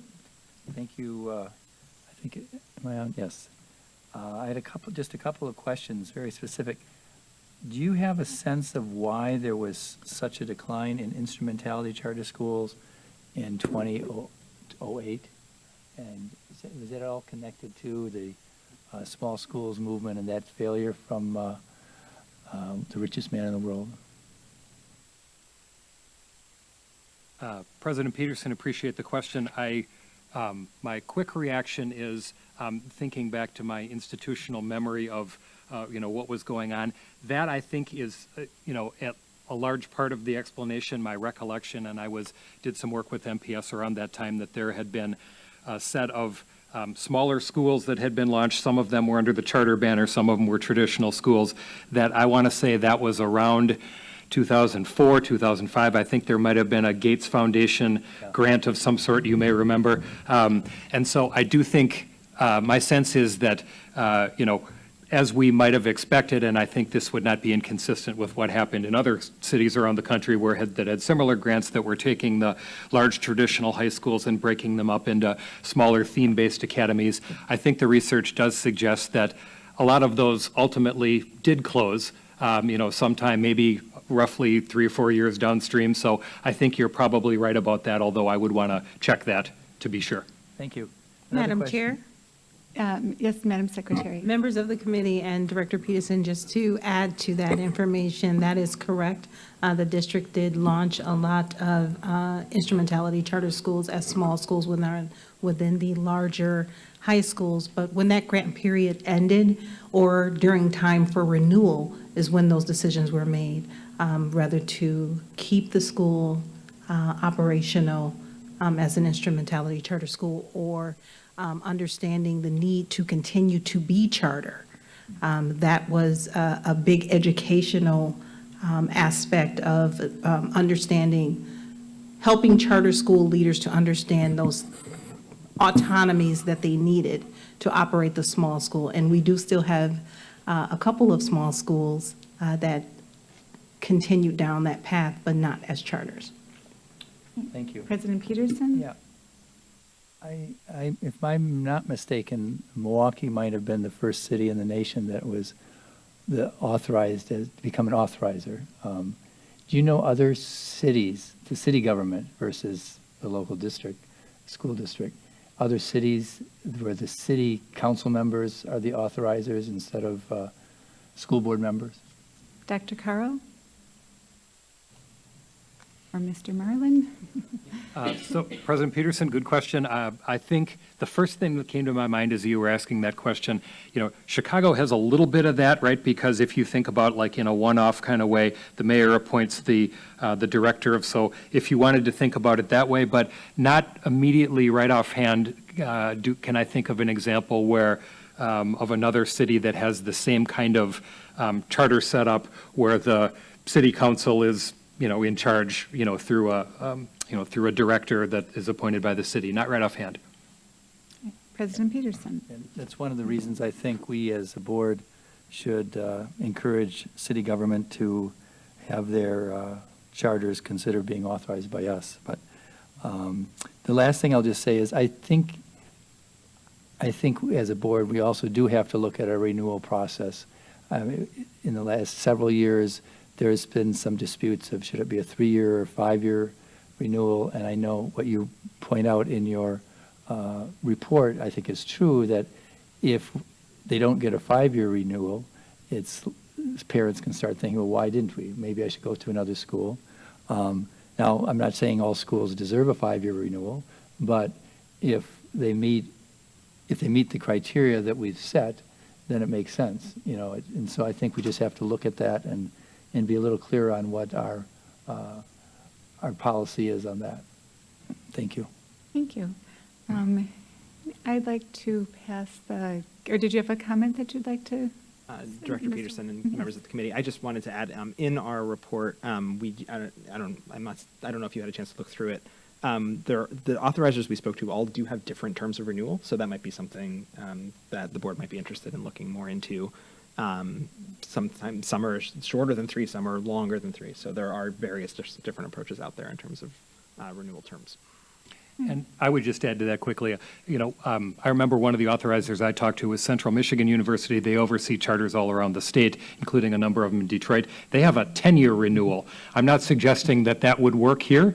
That has some advantages, it has some disadvantages, but I think you're exactly right in how we would describe this is that there's just what we heard often, and you've heard it too, as well as, well, we thought we were going to get 5 and we got 4, and it wasn't entirely clear why we got 5 and why we got 4. And so I think it's a good opportunity to, review how the district does this. And, to the extent there are some examples in the report, that seems like a good idea to think about. Thank you. I'd like to pass the gavel.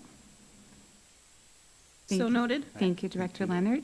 I guess I just have a couple of comments. One is, having read the resolution and the 65 or whatever it was page report, I guess it was just a different set of information that I was expecting to read about. This just seemed to be more of a narrative versus kind of getting at some of the more fiscal questions, I guess. So that was just a mismatch. I don't know if that was my misinterpretation of the resolution, but there did seem to be a mismatch of what the intent of the resolution was and what we heard. I think just for, to say that the report does seem to be a little bit from one perspective, and I know you acknowledge that in the report, and it doesn't touch on some of the history that's relevant to the conversation, which was not part of the resolution, so I understand when it's not there, but it does pertain to the narrative that was included in the report. So I just wanted to make that comment. And obviously there is much work to be done, as always, to kind of clarify the actions that we take with our non-instrumentality and instrumentality charter schools. Any more comments from the board? Seeing none, all right. Well, thank you so much, Dr. Carl and Mr. Marlin, for your time this evening and for presenting to the board. And with that, Madam Secretary, next item, please. Oh, I have to take the gavel back. I'm sorry. So noted. Gavel's back. I'm just apologizing for everything tonight. So with that, Madam Secretary, next item, please. The next item is item number 3, which is a report with possible action regarding the MPS MKE Early Childhood 1825 initiative. This is an informational item, and although it has been noticed for possible action, no action is required.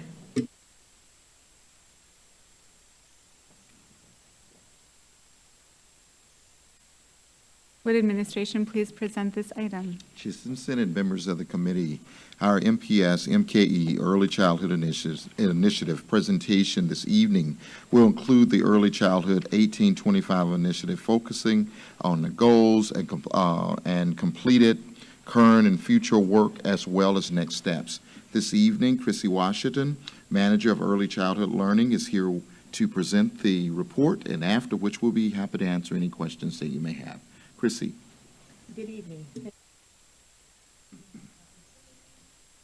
Provide this update pertaining to the work associated with the MPS MKE Early Childhood 1825 initiative. This work is grounded primarily to support 4 of the 5 priorities, which is including developing school cultures as well as staff, increasing academic achievement, and really and truly strengthening the collaboration within the community with the support of the partners that, once again, support the initiative work. This slide reflects the demographic data from December of this year of students within the early childhood population, pre-K and K. And once again, it should reflect that diversity is our greatest strength with enrollment from a number of ethnicities, as well as the fact that this initiative works to support all students in our district. So the mission of this work is to improve learning experiences for children ages birth through 5 throughout the city of Milwaukee by ensuring that all educators who have direct impact on student learning possess the understanding, skill set, knowledge base, capacity, and resources needed to provide high-quality instruction. So the elements that are listed reflect high quality for early childhood education and programming and serve as the focus and overall implementation goal of this initiative. So this group collaboratively works on supporting the community by providing opportunities that would improve learning with staff that are being developed, focus on transitioning to schools, as well as impactful instruction, social emotional learning, as well as ways that we can come together and provide equitable resources for all in a variety of early childhood settings. So during the months of October up until now, the initiative maintained its focus on providing meaningful engagement and learning opportunities to support the early learning community in the following ways. Staff development. The Pathways to Quality Resource Fair provides an opportunity to share information about current topics in early learning with the childcare, primarily the childcare community, that work within the greater Milwaukee area. This conference targets programs participating in Young Star, which is Wisconsin's quality rating improvement system. So the Pathways provides information and resources for early learning professionals that work with children birth through age 12. As such, MPS, as has been for a number of years, participates on the planning committee for this particular conference and had an opportunity to provide a keynote session during the time that this hybrid format conference learning opportunity was provided during the dates of October 25th through the 29th. So this presentation was on cultivating the genius of early learners, and it was provided to approximately 120 or so participants throughout the city of Milwaukee.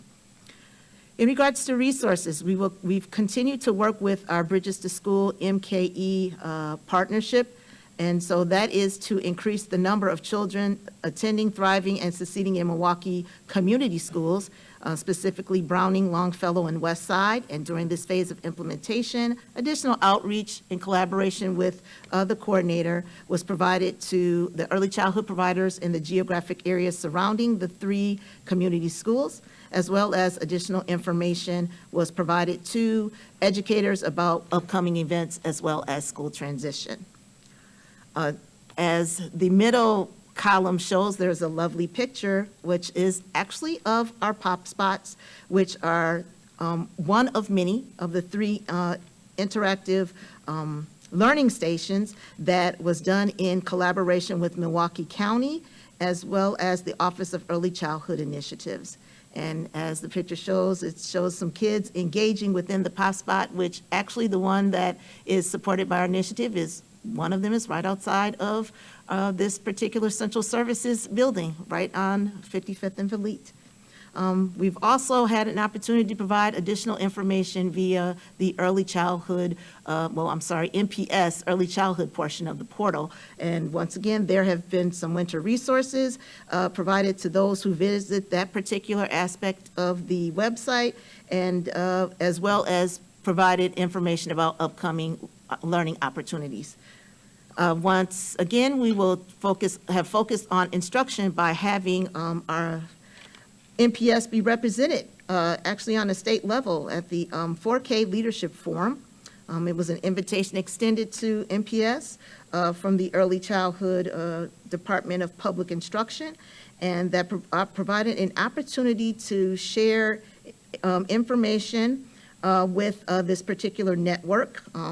We've also had an opportunity to share with 2 other districts, both from Wausau and Wayward, and we talked about topics that dealt with developmentally appropriate practice and how that's done within our school district, how, what our current realities are within this 4K landscape, and ways positive relationship and collaboration with community partners are coordinated so to meet family needs. So I must say that they were really interested in the work that was being done by the initiative, and were really excited with what was shared with them during that time.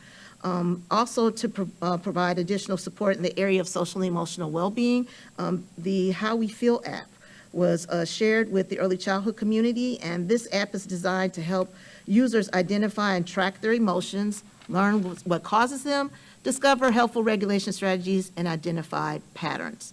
And finally, in the area of social emotional learning, regulation training provided by WellPoint is in the planning process of being offered to the community this spring with a 3-session series that will provide information and strategies on social emotional learning and self-regulation, which will culminate in an in-person event where participants will receive a toolkit and a resource of over 60 activities to use within their educational setting. So currently, what is being done is that, first of all, we're going to revisit our successful SOLI series, which stands for Supporting Oral Language in the Early Learning Years. It was a success last year, and we're going to continue to offer it with the talks being to secure a contract with early literacy advocate Maya Smart to offer a session and book signing on ways to raise readers, and the tentative date for this event, which will have a capacity hopefully of 75 participants from the Milwaukee community, is tentatively scheduled for April 12th. In regards to the resources, we'll continue to work with the Bridges to School MKE project, and wanted to highlight that actually last night there was a collaboration in an early childhood literacy night event that was provided by Bridges, Head Start, as well as the early childhood staff at Longfellow for their learning community, so that they can get more information and be prepared for the upcoming enrollment for early childhood in FY24. In regards to transition, one of our partners in collaboration with the Milwaukee Child Development Institute, the Office of Early Childhood Initiatives, are putting on a family empowerment program, which actually started on December 21st.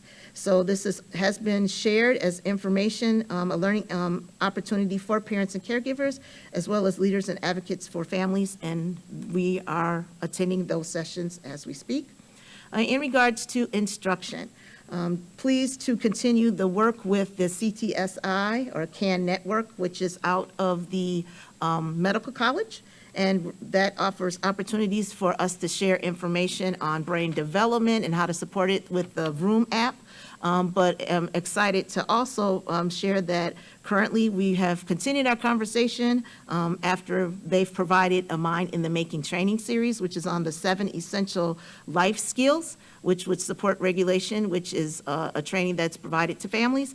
That this cohort that Milwaukee Public Schools has participating in is finally now able to provide a cohort to the Milwaukee community, and tentatively scheduled a presentation on Life Skill 7, which is self-directed engaged learning, will be provided by myself for hopefully February 10th. And finally, we're going to continue to market the regulation training that is to be offered by WellPoint. The plan is to offer this opportunity to 75 participants with a tentative date of March 22nd, April 27th, and May 16th being the dates that this will be provided. So what's the future work? We have to continue this work. It is important in order to provide a bridge and a segue to our external community to ensure that school readiness is provided for our early learners. And so we plan to continue this work with the following. We will provide additional professional learning opportunities that align and support our ambitious instruction focus. That has always been one of the areas that is brought up to ensure that we are preparing and maintaining an alignment of the work that is currently happening within the schools. So we will work on, and in collaboration with our district, on equity and anti-racism by securing a session with Brett Hawthorne, who recently provided a session for learners that was marketed through Montessori. However, the intent would be to be able to provide it an open avenue for others to be able to attend as well. So was really a positive learning opportunity that was provided, and wanted to be able to share it on a larger scale. So the intent is to provide an opportunity for her to do so at a later date. We'll continue our collaborative work with the Office of Early Childhood Initiatives on mighty small moments, such as a pop spot. So to meet parents where they are with, small, meaningful learning opportunities anytime and anywhere. We'll connect our district with other outreach efforts through partnerships with our community schools, Bridges to Schools, as well as all of our partners, which we're continuing to get more, we've gained 2 additional partners who are coming in to join the initiative work. So as the word spreads, we continue to get more individuals and continue to build our network. We'll also continue to attend a professional development on our end that supports early learning, such as the statewide Promoting Early Childhood Conference, as well as the Literacy Focused Wisconsin State Reading Association Conference. And we'll also continue to connect with the Institute for Child and Family Wellbeing to provide ongoing support in the area of trauma-informed care, resilience, and emotional well-being. So overall, this work will continue, and we'll work to ensure that we do our part in providing equitable resources and high-quality professional development by looking at ways to better support our early learning community. So at this time, I've concluded what I have to share with you, and I'll be more than happy to respond to any questions that you may have. Thank you. Thank you so much. Do any members wish to make comments or ask questions? Director Garcia. Thank you for this report. My question is if you can just share a little bit on either past, current, or future work specifically that supports the ELL families or students, whether that's through direct services, I don't know what that would look like, but as well as educators in early childhood. Ms. Washington? Director Garcia, Chair Seamson, and other many members of the committee, thank you for the question. We actually have a I believe, 2 individuals that are from the bilingual department that participates on the committee, so they provide input in planning with us. In fact, I just received notification pertaining to the a future project that is to address early childhood from that area. And so I said, it sounded as if it will be something that will tie to the initiative work. So we are at this moment looking to make a connection to ensure that we'll be able to be part of the project. So that has always been the intent. We have also, I will also say that there is also a person from the, I can't think of her area, but she's from the, a representative of the Spanish speaking early childhood providers. And so she's part of the initiative. And once again, you know, as we build our network, they always have opportunities during our monthly meetings to share and then, you know, identify needs that we may possibly be able to support. And so we take those things into consideration. I can think of, for example, one of our pop spots. It's bilingual. It's located right outside of Forest Home. So, you know, we try to be as conscientious as possible of the community and how we can support all learners. Follow-up? No, thank you for that. You know, I think that specifically in my district, I'm thinking about the importance of us having a very strong program within early education, because I know that retention, specifically for Latina families, has become something that is on the forefront for, you know, District 6. So really, how do we compete with other systems that are offering early childhood education? And I think that, you know, one of the beauties is just the intentionality and way that we are building in these additional resources around language, around culture preservation. So, you know, just making sure that we continue to, you know, raise that flag as a pride point. And thank you for the work that, you know, is being done around that area, because it's so ever important for the sustainability of you know, our schools. Thank you. Are there any other comments or questions by board members? Director Carr. I just want to say good work, excellent work. Thank you.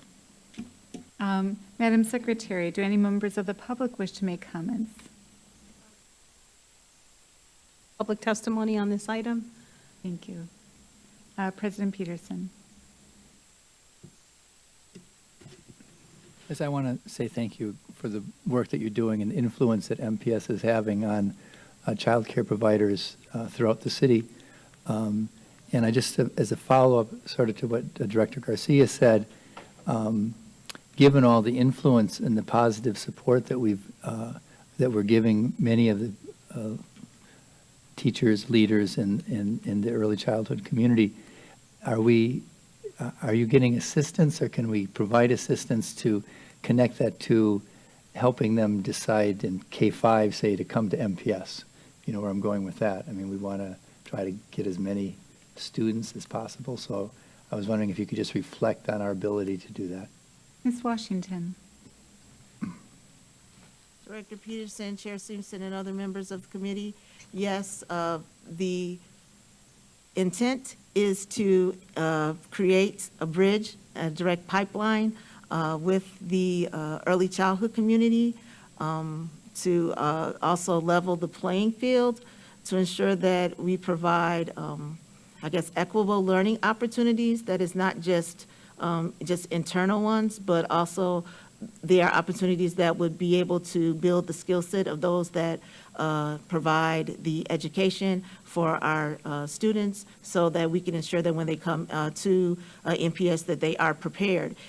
It is, has been an intent to ensure that, you know, the enrollment is provided. I'll provide an example of community partnership and opportunity they've had when pre-pandemic, opportunity to be able to be part of the enrollment fair, so that they would be able to share how they make a connection with MPS, but also, the important parts that they play in ensuring that they, are present and are directing students to Milwaukee Public Schools. Any And follow-up? maybe you could mention to our listening audience, if they're out there, the enrollment fair that's coming up. Absolutely. Yes, I'm a little lost here. I'll be more than happy to, but Director Simpson and members of the committee, February 5th of 2023. And where is that going to be? it will be at North Division High School. Best And look place to be for- on that day. Right. February 4th, I've been informed. February 4th. Great. Thank you for bringing that up, President Peterson. Do any other members of the committee wish to make comments or ask questions? Seeing none, thank you so much for that report.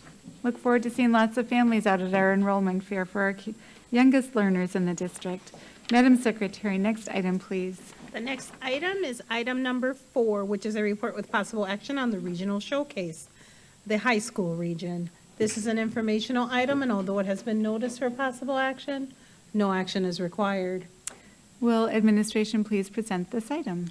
Chair Simpson and members of the committee, it gives me great pleasure this evening to introduce the regional showcase featuring the high school region this month. I have with me Dr. Jennifer Smith, Regional Superintendent of the High School Region, and Principal Mike Raymer from Reagan High School to present. We look forward to your feedback afterwards. They will go through the presentation, and we will be more than happy to entertain any questions that you may have after they complete. Dr. Smith. Good evening, Chair Simpson and members of the committee. I'm Jennifer Smith, Regional Superintendent for the High School Region. The high school region includes 27 schools, including Montessori, Immersion, International Baccalaureate, Bilingual, Career and Technical Education, Community Schools, Alternative, and other specialty programs like Milwaukee Virtual Program. The high school region has served approximately 21,000 students this school year.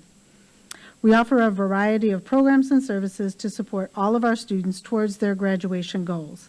Meeting those graduation goals means that our leaders and staff must work in all 5 priority areas to ensure that students are prepared for graduation and beyond. Tonight, I'm excited to present our showcase school, Ronald Reagan High School. Ronald Reagan High School was founded in 2003, and here you will see some quick data points about the school. Of note, Reagan is the only school in Wisconsin to offer the continuum of the International Baccalaureate programs for high school students, including the middle years program, diploma program, and career program. On this slide, you will see the most recent state report card for Reagan, showing that they are a school that exceeds expectations with an overall score of 81.9. I would also point out that in the priority areas of achievement, growth, and on-track graduation, Reagan exceeds the state average, and that is for both ELA and for math. For this reason and for many others, we are happy to showcase Reagan. I'll now turn it over to Mr. Raymer to walk you through just a few more highlights of the exciting work going on at Reagan High School. Mr. Raymer? Thank you, Dr. Smith, and it's great to see everybody in person. Usually I'm watching it on a smart TV. Appreciate Dr. Smith and Mr. Agumbawali's willingness to allow me to have an active role tonight to present and represent the high school region, and hope I can make my colleagues, my MPS high school colleagues, proud. The first slide, we are one of the only all IB schools in the state of Wisconsin and the country that provides unique challenges, but what we do is every course is an IB course. So we do have 3 programs, the middle years program, the career program, and the diploma program. And what this slide essentially shows is the participation as well as the results around the IB exams. We've had great success in the last 3 years in particular with our diploma and career students. The next slide, the next 2 slides actually, when I think about over the past years, what things you would be most proud of leading a school, it's probably these 2. The first is we're the only high school in the state of Wisconsin that is recognized by the Wisconsin RTI center for these 3 areas. Essentially what that means is we're doing a really good job with all students, students of color, students who might not have all the resources and support that they would get elsewhere. Where the rubber hits the road with that is in these programs. We focus on college and career readiness, and these things do cost money, and money that perhaps you don't necessarily see in a line item in a budget. Over the years, we usually average around $250,000 carved out of our budget to make sure these things happen for kids that aren't ready necessarily for the rigor when they come in day one. So what are these things? The first is Freshman Academy. That's a 4-week program in the summer. We identify students and give them a letter saying, hey, congratulations, you've been awarded an opportunity to come in early and start with math and reading. That program is leveraged with technology, and we have their data, and then we take them from there in terms of leveraging that technology for their success. We have Block 6 math. As we know in our district, a problem for all my colleagues is that when students come in, they might not necessarily be ready for algebra. When they come in at our school, if they're not ready for algebra, they get a Block 6. It's after school. It's an expectation that they're there and that they get better with their math skills, and they can then grade out. SAW is a student academic workroom. It's every day after school except for Friday. So for any student that's challenged with a course, then they would be allowed to, or not allowed, but we have 4 or 5 teachers that will English, math, social studies, science that are there to help them with their studies. CPW is really, really cool. If you're ever interested, just hit me up with an email. We have our own College Prep Wednesday, which actually makes the ACT, and I guess, dare I say this, fun. So long story short, we use that data then to drive our instruction in our classroom. And then lastly, Saturday IB Academies, and those are starting now, actually. And again, we're paying our teachers on a Saturday to come in and get the kids ready for the senior exams, which are coming up in May. The PBL lab in 2013, long story short, wrote a long white paper on trying to get personalized learning at our school. It was actually approved by the board. That alone was about $250,000 to get the equipment and whatnot, and that has really taken off. We identify kids on the ACT that are close and get them ready. Credit Recovery Lab, Theory of Knowledge and PPS skills, those are courses that are within our DP and career program, and then, of course, extended learning opportunities. And then the other thing that I'm really proud about at our school is NAF. I actually would like to thank Mr. O because we used to partner with MATC. Part of the thing for NAF is you have to have an articulation agreement either with a university or an organization. There were some issues with the partnership with MATC, so NAF came in, and so I'd like to just thank him for that. And we've gone from there. Originally, it was just an idea. We had kids in our building that the diploma and certificate, it wasn't working for them, so we wanted to offer them an opportunity to start a career. So we have a health service track as well as a computer service track, and something that you all love to hear. We started last year an education track. Very proud about that, and we also have kids in M-Cubed. The main difference with that is that they want a traditional high school experience and they want to be in the building. But long story short, we have 25 kids in that program. Currently, we've hired 2 former students at our school, and there's 7 teachers that I know that have graduated from Reagan. And if we just do the math, and if we can get 1 teacher, I don't want to pontificate, but if we get 1 teacher from every school, we're well on our way to helping the pipeline in our district. So very, very proud of what we've done with that, and just fingers crossed that these kids become teachers within our district. Thank you, Mr. Raymer, for those highlights. For the high school region as a whole, we are proud to report that we finished first semester up 1.5% in attendance and down 4.5% in suspensions. We attribute our success to strong leadership, dedicated and talented staff, and effective partnerships with families and the community. As we're just beginning our second semester, we are focusing on 3 key areas to continue to move the needle in positive directions for our students. First, we will continue to use the discipline toolkit to implement alternatives to suspension. We've had several presentations at our regional meetings for our leaders, and you have heard some of the highlights from several of our high schools at the PACE committee meetings this year as to how they are implementing those alternatives to suspension. The results are very encouraging, but we will continue to use these strategies and practices to minimize the out-of-school suspensions for our students. Secondly, we are looking at how we are engaging students. Through ESSER funds, our high schools were able to increase and expand offerings to students of clubs, special interest groups, and after-school programs. We are tracking the participation in these activities as we look for ways to increase attendance, wellness, and mitigate learning loss from previous years. Finally, we are looking at how we support high-quality Tier 1 instruction. Specifically, we will be increasing the learning walks conducted in Semester 2 to gather data on classroom instruction in a non-evaluative way. This data will be reviewed at the school and regional level to identify and address needs and concerns. Thank you all for allowing us to showcase Ronald Reagan and the high school region. At this time, we're able to answer any questions that you may have. Thank you so much. Do members of the committee wish to make comments or ask questions? Director Leonard. Just keep up the good work. We had a chance to talk once before about the NAF program, so I'm excited about it. Hopefully we'll see that happen exactly, so thank you. Any other committee members? President Peterson.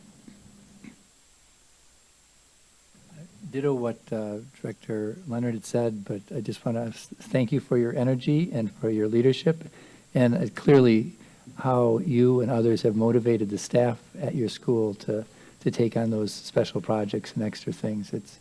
I'm sure the students and their families are very appreciative, so thank you. Thank you. Yes, and energy, I think, is the key word there. Madam Secretary, do members of the public wish to make any comments? Madam Chair, we have no request for public testimony on this item. Thank you. Any further discussion? All right, well, yes, thank you. I'm sure that, we all feel the same way. Just what a great job you're doing there. Keep up the good work. Thank you for the report. Madam Secretary, next item, please. The next item is item 5, a report with possible action regarding art education. This is an informational item, and although it has been noticed for possible action, no action is required. Thank you. Will administration please present this item? Chair Simpson and members of the committee, our biannual art education report takes place in March as well as August of each year. During the biannual art education report during August, the committee requested that additional report be presented to the October 2022 board, providing additional information in regards of staffing and stakeholder input. In the October 2022 SASE meeting, the committee requested the administration bring an additional report to the January 2023 committee meeting with a follow-up to the information presented. This evening, I have with me Dr. Deb Boland, Manager of Fine Arts, to present this report, and after which we'll be prepared to answer any questions that you may have. Dr. Boland. Good evening, Chair Simpson, members of the committee, Dr. Deb Bowling, Manager of Fine Arts. As always, we focus on our 5 priorities for success, and here we are looking for improving district school culture and all of those other things as well. So to take you back a little bit, we had an art stakeholder meeting, which took place after we gave our last reports. We talked about the implementation of the board policy. Policy was sent out again to building leaders as we realized that there are many principals that were new and had not had that information presented to them. We talked about adherence to board policy and really looking at a systematic way to make sure that that is implemented. And we did follow up with one committee meeting on September 13th, and then visual art has been scheduled to meet as needed. As of December 28th, we have 20 school vacancies. The positions filled includes permanent and long-term subs. We've had some discrepancy in numbers and counts because of how HR versus MTA count those numbers. So that often kind of sends up a red flag. We have currently 4 candidates in the hiring process, 4 applicants for the interview process, and then, of course, interviews always are continuing on. And to follow up with what we have currently in schools as of today, we have 136 total visual art educators. 109 of them are certified, regularly certified visual art teachers. We have 5 teachers that are part-time substitutes, and those are actually post-baccalaureate students from UWM. As we have a partnership with them, we often hire them as part-time, 1 or 2 days a week, as they're continuing on with their classes. We have 2 regular part-time positions, and those are filled with actually retired art teachers. And then we have 20 teachers that are permit teachers, which means they are currently in the process of getting certified. Many of them are student teaching on the job. The rest of these schools have the option of selecting Arts at Large or T-Bay through the referendum a couple years ago. 8 schools have selected to fill their vacancies. So when we went back and looked at some of the things that were brought up at the committee, we decided to give our visual art teachers a survey. 76% of teachers completed a survey, which included information about their schedule, facilities, prep time, duty, all of those other things. 90% of the respondents have a dedicated art room, and 98% of respondents have transition time between classes. The reason why we pulled that out was those were the 2 concerns that were brought up during the committee meeting. They were also asked to submit their schedules, so we have reviewed the schedules, and any that were not meeting the standard of the policy were addressed with individual school sites if they were not aligned. In regards to recruitment and retention, again, we continue our partnership with UWM, and they do provide us with the majority of traditional new hires. Our arts team will be attending the National Art Education Conference in April. Retention overall has increased through the support of the arts team, who provides support to new art teachers as well as district professional development. So every person that is new as a visual art teacher, whether they're new to the district or new to the profession, are receiving support through our art teacher leaders who see them 3 to 4 times a month in the classroom. And visual art resignations, their reasons that they're citing are consistent across those of the district. I am happy to answer any questions you have at this time concerning art, visual art. Thank you for that report. Do committee members wish to make comments or ask questions? Director Leonard. Is the NAEA conference, you can also use that as a recruitment opportunity? Dr. Bowling? Yes, we will be there, and we will also be kind of working a small table that we have gotten as well, so we'll have that opportunity, yes. Follow-up? Okay. President Peterson. Thank you for the report. Thank you for the work you do. Thank the whole community for having passed that referendum.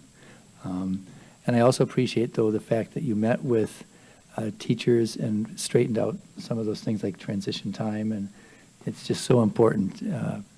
You take that for granted that most things would be set that way, but sometimes certain schools need an extra push, and so thank you very much. I'm sure those teachers and the students benefit from such that push. Thank you. Thank you.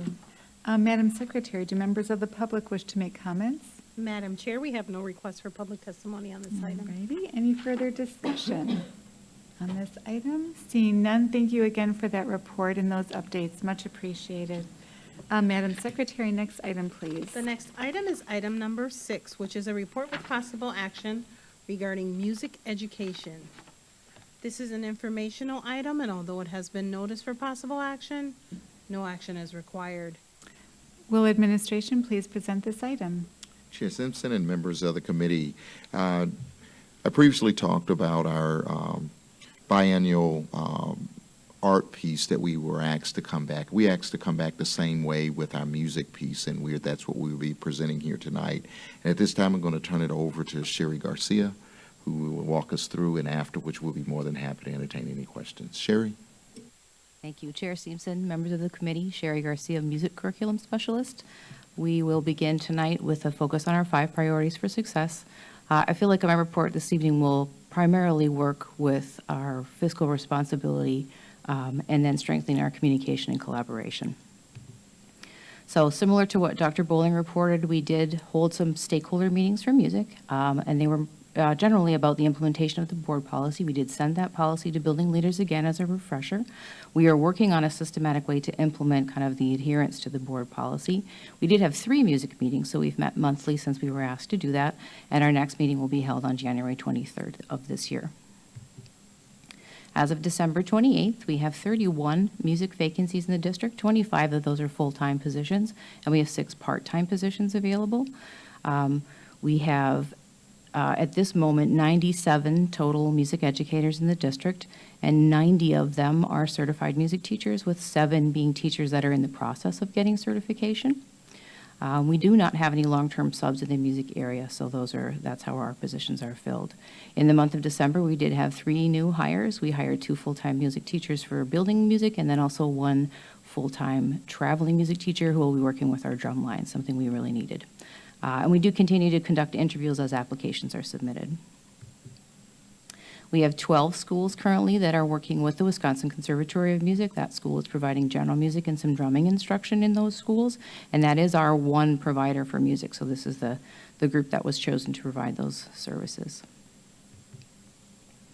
We also conducted a survey of our music teachers, and we were pleased to find out 87% of them returned the survey. 65% of them do have a dedicated music room, so that's an area of focus that we'll be working on over the coming months. And then 87% of our respondents do have transition time. We've had an opportunity to review all of the schedules that were submitted to us with the music team.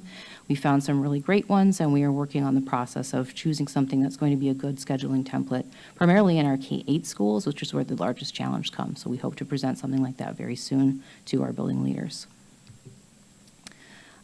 For recruitment and retention, we've been telling our story to everyone who will listen to us.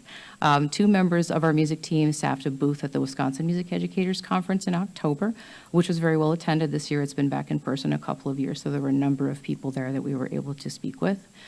2 members of our team attended the Midwest Band and Orchestra Conference in Chicago. It's the largest conference of its type, and I personally handed out our Join Our Team brochure, my card, and a list of all of the openings in our district to 7 different colleges and universities. I had some wonderful conversations and was able to very proudly tell the story of our expansion in Milwaukee. I'll be attending, it's tomorrow actually, the Wisconsin Choral Directors Association Conference in Appleton, and then I'm going to be going to the Texas Music Educators Conference in February to hand out my card and our Join Our Team brochure there as well. We've been very lucky to help with retention with our wonderful music support team. We have 3 music teacher leaders who are not just keeping our new teachers afloat, but they are really helping them to soar. They have, as Dr. Bully mentioned, the art teachers, leaders do as well. They go into the classroom and they're available to help with really whatever is needed in the moment.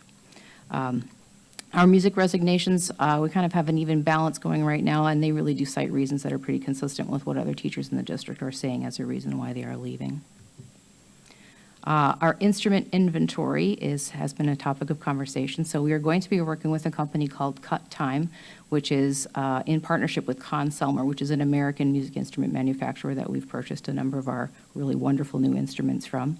And they're going to be giving us an inventory framework. So their system is more sophisticated than kind of our Google system that we were using. And we're going to be uploading data from over 100 schools in January. Those pieces of data are really just about our band and orchestra instruments that we have in the district. And so then our further conversation, once we're in this inventory system and using it regularly, will be to add all of our general music instruments, our drum line instruments, our modern band instruments. Those things will all be added once the system is up and running with the data that we currently have. I did have an opportunity to meet at length with Director Herndon to go over our instrument inventory document that was presented, I believe, back in October at our first meeting.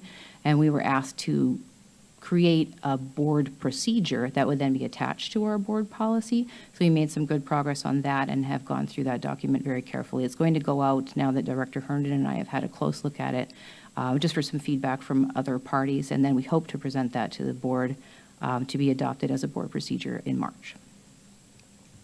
And I'd be happy to answer any questions at this time.